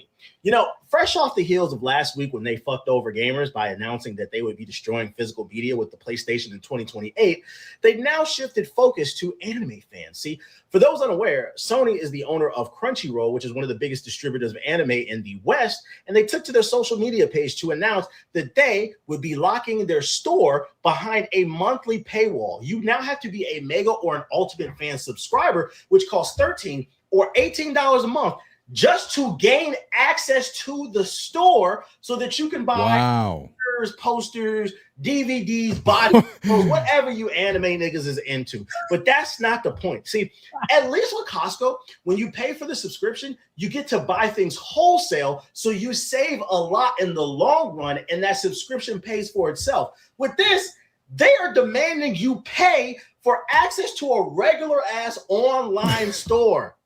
And the worst part is half the things that are going to be on sale in this store, they said, if you're not satisfied with the product, sales are final. We're not taking any refunds. Yeah, fuck you. And the worst part is, this is just how it's going to start, guys. It's only going to get worse. Because remember, with the corporation, their only goal is to extract as much resources from you. And it's your job as a consumer to be a good consumer by saying, if I don't like this, I'm not going to buy it. I'm giving you the game. If you don't like it, don't buy it, because it's only going to get worse. And I would hate to see that happen. Your boy tried to warn you. I'm rooting for y'all. Come on now. This is a canon event. You can do it. I believe in you. So you have to pay for a storefront. Yes. To even get access. I'm blown away by that. That is some high level fuckery right there. Sony, Jesus, they're getting worse. Shout out to Why So Serious with a quote from Tim Dog. It's only gonna get worse for you, bro. It's only yeah. Oh my gosh, yeah. This is kind of crazy. Yeah, I don't know when that goes into effect, but you know, it does kind of. Shoot, look at that. 50 WebDave memberships. Spartan. Thank you so much, my friend. Welcome to the show, my friend. Look at that. 50 memberships gifted. Blessings, sir. Blessings to you. That's absolutely amazing. Thank you very much for that. Over 250 people watching us live right now on X, YouTube, and I even turned back on, was it Twitch? And there is one person watching on Twitch. Good job. So if you're there watching on Twitch, hey, welcome to the one person watching on Twitch. But anyway, that's Paris said that quote is about him. The Tim Dog quote. It was about him. It was about him. Oh boy. Paris, Lily, great to see you, my friend. Great to see you. It was great to see you in person in LA. Amazing person, that Paris Lily. Love him, and congratulations to you, Paris. Just want to say that as well. So guys, your thoughts on this, Hargeet? What do you think? I mean, geez, that's I mean, Is this like normal? Like, does this happen in other venues, or is this just kind of something new? well, they bought up the competition. Have I ever paid for a service just to get access to a storefront? No, and I never will. That is stupid. Yeah, it's kind of odd. I mean, the video does mention things like Costco, but they're not exclusive access methods. They're just wholesalers. They give you access to lower prices by joining a membership to the wholesaler. But you can still go to any retailer and buy whatever you want, right? So, yikes! That is pretty shocking. That you have to pay just to access a store. That's pretty nuts. Is there still physical media access? What's going on as far as that piece of it? I don't know what else they're taking away. So I don't know. I'd have to read up more on what ends up happening. But yeah, that's pretty crazy. That is absolutely nuts. That's the way things are going. And we, for a fact, 3 weeks ago, 500 plus movies are no longer accessible through if you bought them on the Sony store, they're just gone. Included like movies like Terminator 2 and other great classics are gone. Period. If you paid for them, then there's no refund, there's no recourse. You just can't watch those movies anymore. Sorry for you. Don't let the door hit you on the ass on the way out, because I'm glad I only buy physical media Blu-ray movies. I buy both. So yeah, I don't do the digital movies because I like the higher bit rates. I want all the goodness there, the sound and the video. So like we talked about earlier, the good news, the possibility, the chance, because this is a rumor, folks, but we'll see. And I think both the people on the panel, and I want to get more involved as to what your thoughts are in this after Hargeet reads it, that this is something that it's a no-brainer right now. Take advantage of, like she said, read the room, take advantage of what's in front of you, even if it's just a optional plug-and-play device that you can use on the PC, the Helix, whatever. If they do this to make it to where, even if it's just play your old games, if new games in the future don't come out physically, but you still have access to play your old library, it's the retro, it's all good and positive vibes if this happens. Hargeet? Yeah. So hardware shift. Will Xbox Project Helix save physical media? A massive new leak suggests Microsoft is reevaluating its next-gen hardware architecture. While previous rumors pointed to an all-digital future, reports indicate Project Helix could feature a built-in disk drive, with PlayStation rumored to abandon native physical media support for its next-gen SoC. This pivot could position Xbox as the ultimate ecosystem for backward compatibility and game preservation. Would a native disk drive make Project Helix your primary next-gen platform, or has the digital-only ecosystem already won you over? Yeah, I mean, if this is substantially backed, then that's awesome. But Fonz, your thoughts? Yeah, look, it'd be great for, game preservation. But I really think that they should go forward with a native disk drive for sure. That's what I think that would be the smart play. And like you said, Hargeet, Asha's really smart. She reads the room. She knows what people are talking about. She sees what gamers are talking about. Right now, it's this physical media thing. It would be an easy win for them to just say, look, we're doing it. I know if they've already designed the console itself, they can always just add a disk drive. Literally, you can just put a disk drive right there. They can connect it or try to, make one that does so, and just let people have a choice. Because that's what they're taking away here, is that choice. And if they give them that choice with Xbox, again, I think that you'll get some of these people over there. Not all of them, because you're going to have a lot of people folding on PlayStation, but you'll get some. Yeah. Maybe a controlled leak like this gets the information kind of out there in the ether, and then they drop it maybe at Gamescom or something, right? Maybe they want to like have a high impact moment, and maybe this is an announcement, right? Gamescom At would be the opening night place. live, right? Because you got like the people that do physical the most is Europe. And that's that's where Gamescom is. And if you can capture that audience saying, hey, we're still continuing. Our competition has decided to stop this, and we're going to continue. We're doubling down on continuing.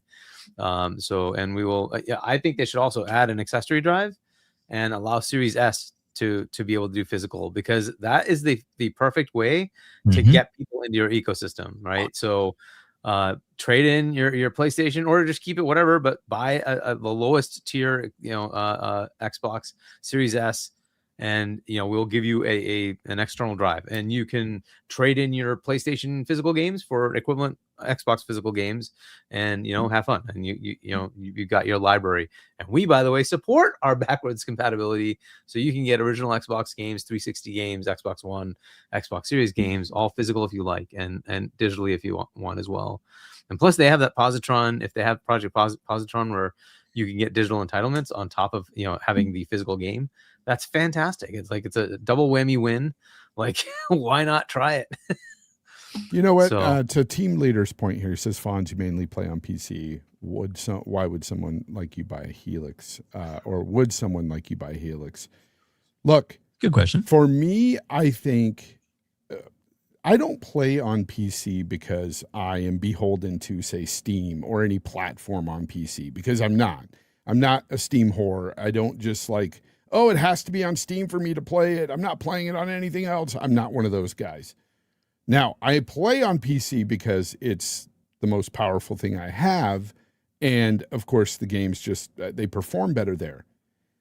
However, there are times when it's nice to sit on my couch and play on a console, and I don't have to deal with anything. I just put in the game and play it, or start the game and play it. There's no fuss. And I'm not saying that PC is necessarily fussy, but it's more convenient. Let's be real. Right. And if the Helix was a powerful console like it's being touted, and that thing will do some amazing things with performance. I don't think that thing is going to be a slouch when it comes to even comparing it to my PC. I don't think it's going to be a slouch at all when it comes to the games. I think it's going to do very well. Would I buy it? Probably not, because it's going to be really expensive right now with the RAM shortages. But if I could get it on a sale or whatever, why not? Like I would. I'm not going to walk away completely from consoles. That's not my attitude at all. I still have my consoles, and I rarely play them, but when I do, it's nice to just sit on the couch and play. And you got a new one coming. Yeah, and I have a Xbox Series X 25th anniversary edition. Yeah, that one. The X25. The X25. yeah, the green one. But yeah, I mean, dude. If these consoles are anything like I think they're going to be like, they're going to use a lot of like AI stuff, kind of like NVIDIA does with frame gen and stuff like that, or PSSR, the same kind of stuff in both of these consoles. They're going to do amazing things. These consoles are going to be so much better. They really are. Yeah, I mean, an interesting point of that, like I was playing 007, right? It was First Light. God, did I miss? Because I decided to play. I have the Xbox version, but I played it on PC, right? There's Play Anywhere. Yeah. I missed Quick Resume so much, because like every time you go in, it has these forced title screens that have to stay up for like 30 seconds. So I'm like, just go away. I just want to play. It's so nice to have Quick Resume, where you just leave the game where it is and go do whatever else you're doing. You come back and you just turn it back on, and it's right there. And you just play. It's like I so missed having that when I was playing. Quick Resume is nice. Oh, it's really such a good feature.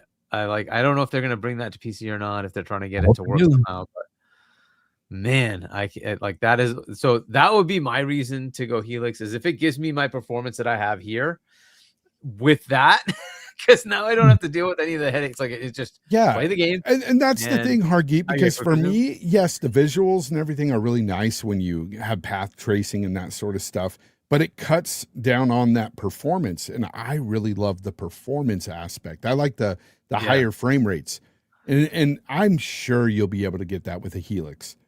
And that's the question, if right? I could get that, hey, yeah, why not? Why not? Yeah, that quick resume. Oh man, God, I'm like so missing that one every time I would start that game. But anyways, do you want to play this with the Yes, the yes. GTS? Right. There's one right after it as well too. So here we go with our super chat. Shout out to the Green Blood Network. Does a lot of great work for Dirk Griggity and for Shaun and Joey and them and Ray. It's, I like the clips that they put out. It's really awesome. So shout out to you and thank you for being a member. If next-gen consoles are already going to be a kick in the nuts price-wise, they need to go ahead and keep the disk drive for the competitive advantage and narrative. This is the forward compatibility. Exactly. And here's the next chat from Mac. Never interrupt your enemy when they're destroying themselves. # physical, # finish them. Good point. Yeah, exactly. Good point. Yeah, was it the boiling the frog, as it were, right? Just keep turning that heat up, and they never even know they're cooking. Yep. So where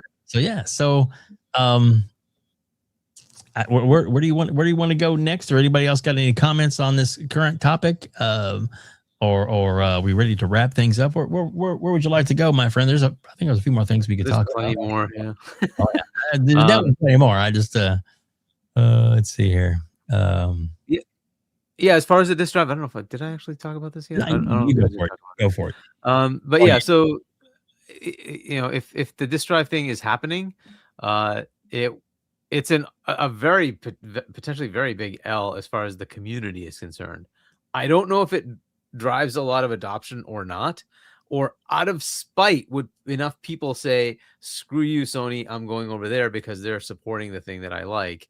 That might happen, right? And I think I've already said this before, is like the areas where this has higher impact is probably not in the US as much as it is in other parts of the world where Xbox has like almost no market share.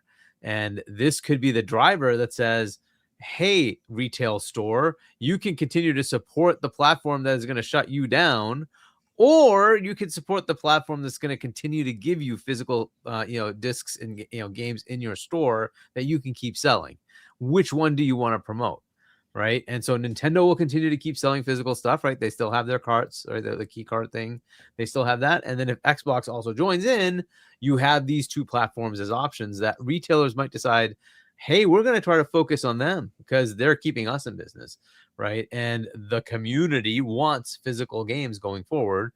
So maybe that's something that gets their foot in the door in these markets where they just don't have a lot of market share, right? To try to get something back from PlayStation. Well, they never had it. They never had market share in Europe, but to get some market share gains in that territory.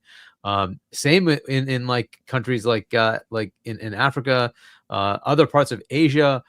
One of the other problems with this is, at least today, you're not legally allowed to buy stuff on the digital store on PlayStation from a lot of countries. Like over 100 countries can't buy stuff. So what are those countries supposed to do? Right now, they could at least import a physical game. They can just go get it, the game from wherever else, get it shipped, and they can play the game. Well, that goes away. What do? So, at least the same can be said on the Xbox side. Hey, you have a physical game. Go ahead, import it. No problem. Go play your game. Right? I don't know what the limitations are as far as buying digital from the Xbox store. I'm sure there are equivalent digital restrictions. I don't know. But this is a problem that's going to happen when you take away physical. Right? So, again, something that if Asha's reading the room, it's like, hey, you can just bypass that problem. Just buy your Xbox, no problem. Even we'll give you an accessory drive for the Series S, make it as cheap as possible, and you can still go import physical games, right? And play.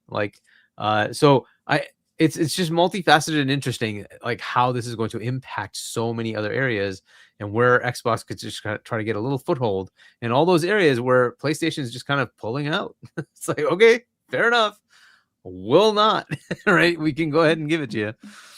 So yeah, interesting times. Agreed.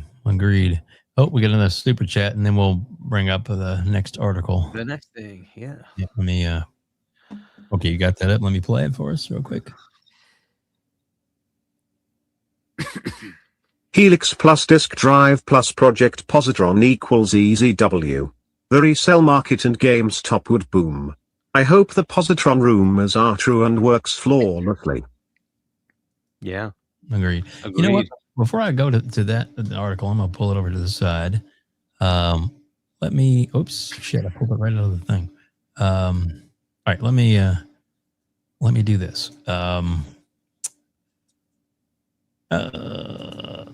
Sorry, I'm rambling and scrambling, but I just thought of it. The positron thing. Let me actually play that real quick because I have that. Okay. From Jez, his actual comments about how it is and how it's supposed to work, and we can play that. Let's see. All right, there's and I'll add it to the screen. Ready? Here we go. All right. So positron is like it is a disk to digital conversion platform, and I've been speaking to people to try and get a bit more information about how it works. But according to Tom Warren, the way it works is you literally put the disk into your console, and it gives you a digital license for the game permanently to your Microsoft account. If you take that disk and give it away or sell it, and then it gets connected to another Microsoft account, you lose access to that digital license. Right. So you don't even need the disk to keep verifying it. As long as it's whoever last used the disk gets the license, right? Which, when you say it, sounds like a no-brainer, right? Yeah. Why hasn't it always worked this way? It's kind of like what I was thinking. This is the 2013 system, basically. But like more in tune for the modern era, I suppose. This is the way it was going to work, but they messaged it so badly that they had to scrap it. But the thing is, the underlying tech for it to work has always been there, and now is like the right time to try and bring it back. Yeah. So the way it works to me sounds fantastic. You have your disk, you put it in the system, you get the license instantly, right? And then permanently. And if you give the disk to someone else and they put it in their Microsoft account, you lose the license, as you should, right? So, GG. Exactly. Well, there you go. Guys, what do you think about that? Fonz, what are your thoughts on that? Sound like a win-win? Yeah, it doesn't sound like it's a bad thing. I mean, look, if you can retain that disc, and you can still sell it. I mean, you can still trade it. You can still, that sort of thing. And it's just like he said, whoever used that disc last will get the access to the game, which is how it should be. And that's all that really matters at the end of the day. I think that's a great thing. It's not bad at all. I think so too. Your thoughts, Hargeet? Yeah, I mean, I think it's a really cool feature. It actually makes me want to buy more physical because my main annoyance with the physical was the Play Anywhere wouldn't be there, which I've tended to use a lot because I have the more powerful PC. But I like the physical because then it allows me to run it on any Xbox in the house. So now I have the option because there's like 5 in the house, so I can put it anywhere and just play that game anywhere. It's like I got a physical license to it, so very convenient, right? So for some of the games, I will probably be doing that. If they put this out, I will likely get the physical version because it allows me to share it across the house, if nothing else, right? I could always also share with others, but at least it shares across the other consoles in the house. And then I still have the access to all the digital features, like Play Anywhere when I want to play it, right? So that's awesome. So best of both worlds for me. I think it's fantastic. If that is how it works out, it'll be fantastic for me. And I hope they continue it with Helix. Go ahead and keep doing that. Be fantastic. But yeah, There you go. I said it sounds like it's simple enough. I'm assuming, I know, like, I don't know if you guys remember a long time ago, even PlayStation 1 days, there was was it Digimon, where you could where when you put in a disc, a music CD, it would prompt you or whatever to play. Like, you'd be playing a game and it would prompt you to take out your disc and put in some kind of music CD, and any kind of music CD you put in, it would create a monster based off of that particular algorithm. So you could, and it would just create a monster for the game. So basically, if this is right, where you could actually just, you put your game in, it knows what game you're playing, and then I guess every disc would have some kind of, this is kind of like a SKU for a store. It would be like, okay, you're playing Halo 2, and then it has like maybe a little different variant code at the end of this line that it reads, that it says it's this particular game's code. So that if you take that disc out and put it in, it's Halo 2 from this one, but it was this person's disc. So each disc is tied to it, kind of like a serial number, like you would. Per console has their own serial number. A game disc would have to have their own serial number to make this actually work. So that's the way. As soon as you put it in the console, what it does is it gives you an identifying like you said, kind of like a serial number to that disc, kind of registers it to you. And so when you use that disc somewhere else, or you give it to somebody else, it'll switch there. So yeah, makes sense. It does, and it's kind of cool. You want to play that super chat? I'll play you put it up. Yeah, audio. Here we go. It's specifically right about this anyway. So Spartan, thank you, my friend. I wonder if Positron will work on Xbox games that isn't backwards compatible like some of the OG Xbox and the 360 games. I'm very curious to find out. Face with monocle emoji. So apparently it does not work with anything pre-Xbox One. So the digital conversion only works for, because that technology that they were using is baked into the Xbox One onwards discs. So that's not an option for OG and 360 games. Was that because they were trying to push DRM at the time, at the start of the generation? You think that's why it was kind of hard coded into the? The discs themselves do have some sort of identifier for each disc to be separate. So that's why. Which just wasn't the case with 360 and OG Xbox. So there you go. Yeah.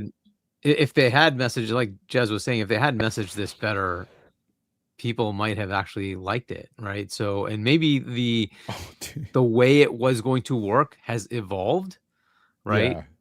And that might be the reason why, but I think the way they have it now is awesome. Yeah, I'm sorry. So, He's correct. It was Monster Rancher, not Digimon. So my bad. You can remember making monsters at old CDs too. Yeah, there you go. Sorry, I did get the game mixed up, but it's the same type premise.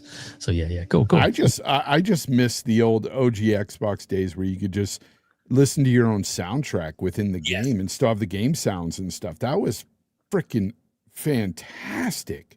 Yes. Yeah. That's not there anymore, is it? No. Yeah. I wonder why they don't have it. Maybe they should bring that feature back. Maybe they don't like it. Was amazing. I don't know, but yeah, that would have been really cool. Because I remember just ripping CDs onto that thing and then just be able to just bring it up as I'm playing the game. I'm like, I don't like this song in the game. I'm going to listen to mine. Exactly. Yeah. Playing Final Fantasy with some Metallica in the background. But it's good. I was listening to Web Dave sing The Sound of Music. It was beautiful playing GTA. Well, the hills are alive. Yeah, that's right. All right. All right. On to the next one. Another Games Radar article on this topic today with more quotes. It's true that the news was a surprise to a lot of people in the company. That's because we wanted it to be a surprise to players, says Matthew Ball, Chief Strategy Officer at Xbox. This specific decision was made very early. Asha believes that to build a platform, you must have exclusive services and software, in this case, games. And so to return our platform to consistent growth, we need a reliable pipeline of exclusive games. I can confirm that Xbox has no plans to back away from a return to console exclusivity following the restructure. Xbox leadership believes that it can push towards its goals by reinvesting in its biggest franchises, and that console exclusives will play a big role in restoring faith in the brand. There has to be a reason for people to buy an Xbox, says Matt Booty, Xbox's chief content officer. Booty believes that exclusives can serve as a reward of sorts, both for the players who have supported 25 years of Xbox and for those still in search of an incentive to invest up to $800 in Xbox hardware. We want there to be something for those players. That principle is what drove the decision.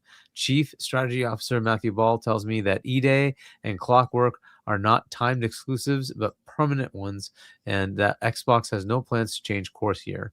You should also expect more first-party games to embrace exclusivity in the future. I can assure you, Gears of War, E-Day, and Clockwork Revolution are not the only titles we're planning, says Ball. To grow a platform like ours, you have to have exclusive games and services. These are not going to be the only two titles. Ball says that large live service titles will be multi-platform moving forward, but that doesn't necessarily mean that all of Xbox's single-player games will be console exclusive either. Booty adds, I wouldn't overly fixate on single-player. I think that's a good rule of thumb, but it certainly isn't something that's carved in stone. How then does Xbox decide what will and won't be an exclusive? We are the stewards of over 20 game franchises that have made $1 billion in their lifetime, says Booty. There are a lot of different games in our portfolio, and we have to think about how different games serve different purposes within it. Ball adds, we have a framework for these selections, including how we evaluate them. I recognize that this approach is not obvious to all of our players, and we are committed to making this clearer. So it kind of sounds stuff. like case by case again.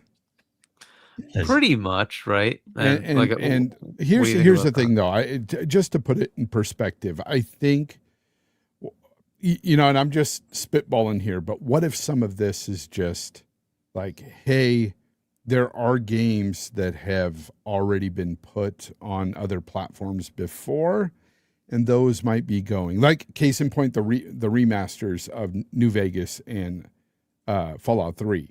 Those are single player experiences. Maybe those go over there, the remasters. Maybe Elder Scrolls 6 doesn't, because that's something you want to keep for your platform. If you're looking at getting exclusives for people to come to your platform, that is one of those exclusives. You don't give up those big games like that. So I think, again, case in point, you have Halo that's already going over there, the campaign evolved. Now that's the first and last Halo that's going to go to PlayStation, I'm sure. I just think there's certain instances where he could be, I don't want to put words in his mouth, but that's what he could be talking about here, is like the remasters and things like that are single player. At least I hope so, because if it's any of the bigger games, the tentpole titles going over there, that doesn't make any sense to me. Then what's the point of exclusivity at all if you're just picking and choosing some of your tentpole titles? Like, you need those to get people to your platform and also to your subservice, to Game Pass. Like, if you want to honestly grow Game Pass, you need these kind of things to entice people to come to Game Pass, as well as get console growth. So, yeah, it's dumb. So we'll see. I'm just trying to put a little spin on there to make it a little less negative, because I've seen people try to just say, oh, this means it's just, some of the games are going to be kept, but there's going to be big games going over to PlayStation. Maybe not. Well, and Hargeet, I think we've heard that Asha, right before the show, she really wanted to have Halo completely pulled off, and Fable completely pulled off of the PlayStation Store, because of things that were already set in motion and things that were a certain point in either promotional consideration, and all kinds of other things that they had done, including some marketing and other things that were already in place, that they couldn't make certain changes. That was just too late for those things. But Gentle Stone's right in the chat. Like a drug dealer, give them a taste and they'll come for you. They'll come to you if they like it. Exactly. So you give them some New Vegas, you give them some Fallout 3, and then you say, oh, you like that? Well, we got Elder Scrolls 6 coming, and we got Fallout 5 coming. But you got to and whatever Fallout New Vegas 2 or whatever the heck. Yeah, exactly. That's what you do. Because again, going back to what I was saying, they already have like Fable going over there, unfortunately. They're already locked into that. And I wish they weren't, because that's one of those titles. That's one of those titles. I think that if that does well, Hargeet, they could have had that as an exclusive. Exactly. So I think they should still pull it. I don't care. Because that's still like 6 months away. Okay, so as far as like what they're saying is they're telling us that they're going to have exclusives, but then if there's more games, what games? Like, what else do they have? So if Elder Scrolls isn't, what is? So the other games they have are Diablo, Elder Scrolls, Fallout, Doom, Quake, Wolfenstein. Minecraft's never going exclusive. Minecraft is going to be everywhere. They're not doing much with Candy Crush on other platforms, but if they did, it would probably go everywhere. What World of Warcraft, StarCraft. Again, all of them are the big games. Like what are they going to take and make exclusive if it's not going to be, because you have the standard burger, fries and shakes like your Halo, Gears, and Forza, right? Potentially Fable, but like what beyond that? It's got to be beyond that. It can't just be like that's it, right? So if there's any games, they're all big games now, because Asha took away all the small games, right? They're all gone. It's all the big games now. So, well, with that, what do you go after? So before we go anywhere else, Spartan gifts another 50 WebDave memberships. Spartan, thank you so much, my friend. Your generosity knows no bounds, and thank you greatly. Not only that, but you're reaching a lot of people to help them get out there. And if you got access just now, please thank Spartan. We greatly appreciate your generosity, my friend. And also, too, that gives you access to all the cool emojis. There's over 30 emojis now available that you can use if you're on YouTube. So jump on YouTube, check out, see if you got a membership. And Spartan, again, thank you very much. We really appreciate you doing that. Thank you, sir. Hargeet, continue. Yeah, so I agree, Fonz. Basically, it has to be. I don't. What else? What else can you say is going to be exclusive? Like it's got to be, right? There's Rare and there's In Exile. Those are the two that like. So In Exile is going to release Clockwork, and then what? I don't know. And then Rare, we're still waiting to hear what's going to happen there, right? So they still have their Sea of Thieves. That's going to be everywhere. I don't think that's going to change. It's already deployed. It's making money. Other platforms, everywhere. So they're just going to keep that running. You have Playground with the Forza series. What is going to happen to the next Forza Horizon? When is Forza Horizon 6 actually going to go to PlayStation? Do they rescind that? Did they actually take any pre-orders or anything? I don't know if they have. So they could say no to that. I don't know. These are so they would have to elucidate what it is that they think is going to go over and what is not. And I kind of like your idea. If the game was there, it's a remake of a game they already had, fine. Yeah. Oblivion was a game they already had, fine. Yeah. Give them the remake. That's fine, right? So if it's already been on platform, fine. That does not mean sequels have to go there. So, that is probably the answer, because like ultimately you would expect 1 to 2 games a year should be exclusive. Next year it's Clockwork, and this year it's Gears. What's the year after? So like Elder Scrolls is likely the 28 game. What is that? Is that going to be exclusive then? Like, so otherwise, what are you giving me that's exclusive, right? So they have to make that clear then at some point, right? Yeah, they got to make it really clear. That's the problem here, is we're going back to the last leadership with this statement here with Booty. And it's like, dude, I don't think this was the right thing to actually say out loud right now, especially because it's just drawing more confusion from the community. And this is what you don't need. You have to be clear in what you're doing, because with this kind of messaging, people can say, well, look, they don't even know what they're doing yet. They're still confused. And you don't want to look that way. You at least, like, even if you want to play the part well, you want to make it look like you know what you're doing and you guys have a plan, because why would somebody want to buy into your ecosystem if you guys don't know what you're doing there and how to run it? Like, if people aren't secure in, hey, you guys are going to have all these exclusives for me, this is why I'm going to buy an Xbox, well, then you're not going to sell the console to that person. Like, they're not going to have faith in you. It's all about trust and faith in these consoles. And right now, that was just a wrong thing to do, because again, like, I'm speculating, and hopefully what I'm saying is kind of right, but I don't know. We have to see what happens, and they at least need to come out and fix this, clear it up. Yeah. Your thoughts there, Hargeet? Anything else? Yeah, no, that's pretty much it. Like, it really does need to not be confusing. They need to be a bit more deliberate about what they're going to do, and it's not just a simple like, we'll figure it out as the games come along. It's more of what you mentioned, Fonz. If somebody's to invest in your platform, they have to have confidence in what they're going to get. That's not going to be available on their current or potential other platform, right? So if they're already on PlayStation, do they have a need to switch over? I don't know. So you need to entice them, and you need to tell them what it is that your platform is going to offer.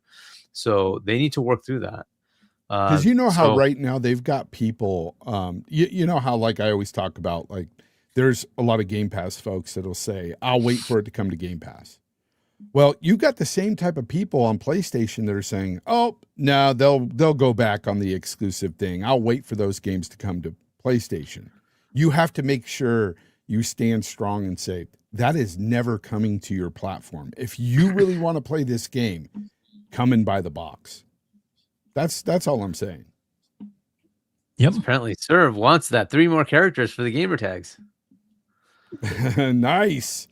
Serve. He's going to get those 3 characters. What are you going to? Nice. Awesome. Exactly. Well, I guess let's end this on a little fun note. Kind of interesting. Here is some actual shout out to Crispy Bomb. Some of the people that are able to test and play this early. Yeah, and this is kind of interesting. How come some people are able to show things under NDA and some aren't? Because they're not under NDA. So what happened is some of the physical discs actually shipped already, and so some people already have it. No, but there's some influencers who got it from Xbox and they're under NDA, but they're allowed to show certain aspects. Okay, so they must have like pretty particular things, and that's kind of crazy. I've never seen that before. Yeah. So it's, of course, it worked perfectly 2 seconds ago. All right, let me. Of course. In Halo Campaign Evolved, you can actually unlock a ton of different skins. You motherfucker. Well, you can just leave it there, right? It was working. No, it wasn't working. That's why I had to back it out, and then the audio kicked in, but the video's not there. Give me a second. Let me refresh this and see if that works. Let's try that. The wife's watching Netflix. Well, she is actually, but when you got fiber optics, 1,000 up. Yeah. Same. I have the same. Yeah, shouldn't be a problem. There we go. It's so lovely. Of course. My gosh, look at that. It looks so good. Unresponsive. Jesus. Yeah. Great. Yeah, try to reload the whole thing. I broke it. Give me 2 seconds. It happens. It does. Well, anyway, so there's a third person mode. You're still not as bad as Gaz. Gaz is horrible with tech stuff, like on the fly. Jeez, he's always fixing shit on that show. He's literally going under the desk and, coming out with, stuff on his face. But, well, somebody might be on the other side of it. Yeah, who knows? All righty. Shout out to Gaz. Shout out to Gaz. Yeah, exactly. And Zocker. Gaz. Yeah, Zocker too. If Zocker's still listening, I don't know. He was with the baby, so he's a good dad. Oh, as soon as I go to add it. I don't know if you heard it in the background. So playing just 5 seconds ago, then I go to add it to the stream. It's like, no. Yeah, exactly. Denial. So basically, there's a third person mode that I guess is not necessarily accessible right away, but You then gotta unlock you have to it get a with skull. Yeah, Yeah, you have to get a skull. and it's pretty early on. I Yeah. heard, and I kind of want to play it in third person because I've never played Halo in third person, so it would be interesting. Have you played Halo on your PC yet? No, I played. Oh wow! But I played Campaign Evolved at FanFest. At FanFest. And I don't know if you played it, Hargeet, but it is smooth. Oh, dude, it's nice. And it looks. You saw it, WebDave, right? You played it. Yeah, we saw it. It was really nice. I was impressed. Now I only played the one level, the Silent Cartographer, but everything that it showed me there, it was smooth. I didn't have an issue. It felt a little loose, I would say. It's in the aiming and stuff. I don't know. I would have to adjust the sensitivity. I didn't do it when I was there, but man. It is a throwback. I think it felt really good and it looked awesome. So I can't wait to play it. I know people playing it right now too. So yeah, yep. Awesome. There's a lot of people that definitely are. I'm just gonna give up on that. Screw it. We get the point. Third person. Magnum. Now, so let me explain. Halo Combat Evolved is my favorite in the series. I love Combat Evolved. I have such a nostalgic feeling for that because that I played that at a time where I was in a deep depression. That pulled me out of a depression. No lie there. It's legit. I wasn't playing games or anything, and that game spoke to me, and I played the hell out of that game. I loved it, and then I jumped online with it when that was available. And Combat Evolved will always hold a place in my heart. So any iteration of it, I've played the remaster, Hargeet, of Halo Combat Evolved, but this is just icing on the cake. It's beautiful. There you go. I'm excited for it myself. Hard to wait. It's coming, and then next week's show we'll be talking all about it and breaking it down a lot more, as well as our guest next week will be Holly. That blue number will be our guest next week. Just a nice, great guest. Been on your show. Oh yeah, she's amazing. You got to meet her in person. We all did, and wow, she is so nice, so nice. And you know what I like about Holly too? She actually plays a lot of games, and she knows her shit. She really does. When I first met her, I don't want to talk. I've met other gamers, female gamers before, and they don't hold a candle to her as much as she plays. Right. She really knows a lot. To the real OGs. And she knows a lot about the industry too. She pays attention. Yeah. Very smart. Yeah, well, I think we're pretty lucky. We've had Doom Cutie on here before. We repeatedly have on Epic Treasure. Epic Treasure is another great one. Oh man, that girl! If you want to have a good time, play Arc Raiders with her. Oh my gosh, hell yeah, so fun. Yes, so yes, fun. yeah. She is brutal. Yeah, she is worse than the guys. Oh my gosh, she is brutal. Yeah, I like to see her and Gaz play a game together because they'd be over just killing each other constantly. Oh, it would just be nothing but slurs and swear words. That's all it would be. That's the whole true. game. She's quite salty. I love it. Yeah, she's awesome. I like Epic. And shout out to both of those lovely women. They have their own emojis here on the channel as well. Nice. Both Holly and Epic have their emojis here, and you can have access to them too. It's just $1 membership. There you go. Boom shakalaka. All right, guys. Thank you all so much for being here. The audience has been fantastic. You guys are all amazing. I know I didn't get to shout out each and every one of you like you're trying to do, but I hope you know that we do appreciate you. Things are so good in gaming right now, and I love it all the way around. And again, Fonz, thank you for being here. Please tell everybody about your show and the new show that you're on with Gaz and Zocker, as well as the show you're on with Hargeet. So please tell everybody about it. So, of course, the one I do with Hargeet, many of you know, you guys come to the show. A lot of you do. That's Tuesdays. We do that, and that's Games Talk Live. We have a lot of fun there. We usually talk about the same things that you guys talk about because it's usually in the news cycle that same week. So, a lot of times I feel bad for Hargeet sometimes because he's got to just reiterate what he's already done on 4 other podcasts at times. But look, we have a good time there, and a lot of times we do have Holly come by and join us, or Zocker, or anybody from the community. Dave, I would love to have you sometime when you can make it, of course. It'll be fun. Yep. And then, of course, on Saturdays, we do the show Friendly Fire Podcast with Zocker and Gaz on Gaz's channel. And, oh, by the way, Games Talk Live's on Fonz Gaming channel. So Septic Sauce channel, you can find Septic Sauce on YouTube. We do the Friendly Fire Podcast. It's something fairly new. We're only 4 episodes in, I believe. And we just have a blast there. It's just no holds barred. Like it's very off the cuff. I know I'm a pretty outspoken person, but there we hang loose. We let more words fly than normal, for sure. It's a bit spicy. Very spicy. I love it. Very spicy. I love it. And it wouldn't be the same without it. No, we just took our WhatsApp group because we're very spicy in that group, even more spicy. And we're like, hey, why don't we just translate this into a podcast? Like, we have epic arguments in this WhatsApp group. And then we just, we get over it. And we're like, why don't we just bring this to a podcast? And that's what we do. We argue. And this week, I didn't do much arguing. It was mainly Gaz and Zocker, but it was pretty funny.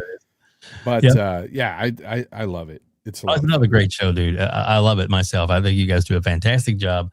Not just blowing smoke either. I mean, it's really entertaining. It's really good. The chemistry is awesome because it's 3 brothers that are all almost like competing to be the best brother, and you know what I mean? Like, the favorite. It is like that. Thing. It's true. And but you guys can rip on each other. I mean, rip hard. Oh, rip the next breath. It's not for kids. Yeah, no, it's not for kids. Do not have kids in the room. You can tell it's still love behind everything. So. Yeah, exactly. Oh, we call each other. I can't even say some of the words. But But tune in and you don't miss it. You definitely want to, for sure.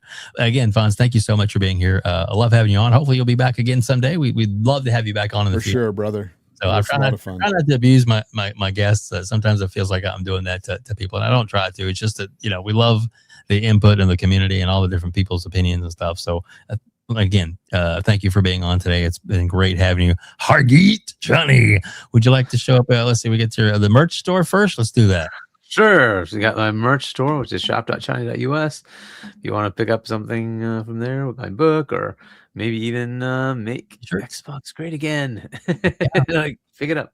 Then I have my channel, YouTube. It's Hargeet Chani 1. As Fonz said, we'll be on Tuesday. Yep. I'll be on with Boom on Wednesday at 7 p.m. And then there is no show with See Money and Doodle. They're on vacation, so it won't be on with them. So they were looking to potentially do one on Saturday. I'm not sure I'll be available. We'll see. So I have family coming in from out of international. They're coming over from UK. So nice. I think we'll end up doing something with them. So I may not be available. We'll see. But either way, we'll be back on Sunday, and we can see what the heck else is happening. Of course. We didn't get that news for Positron, right? That was supposed to come out last week, this week, I guess, but that didn't happen. Maybe something will come up. Yeah, exactly. You just never know.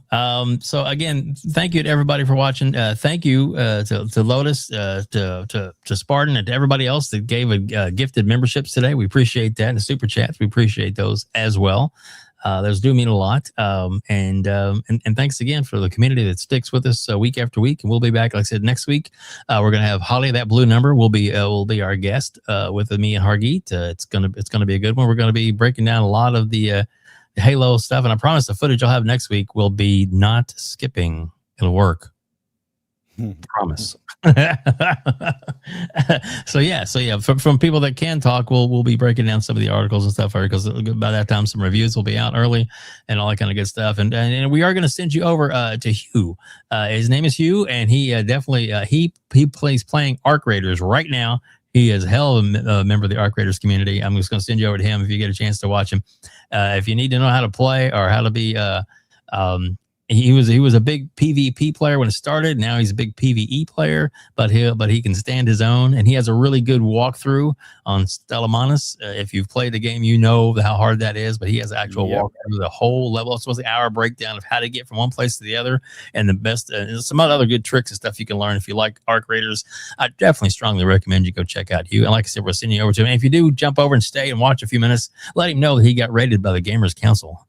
That'll be awesome. It'll be a lot of fun. So guys, thank you all so much. Fonz, thanks again. Hargeet, thank you. Everybody have a great night, and thank you all for joining us here on the one and only the Gamers Council. If you like this video, please hit the like button.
Game over.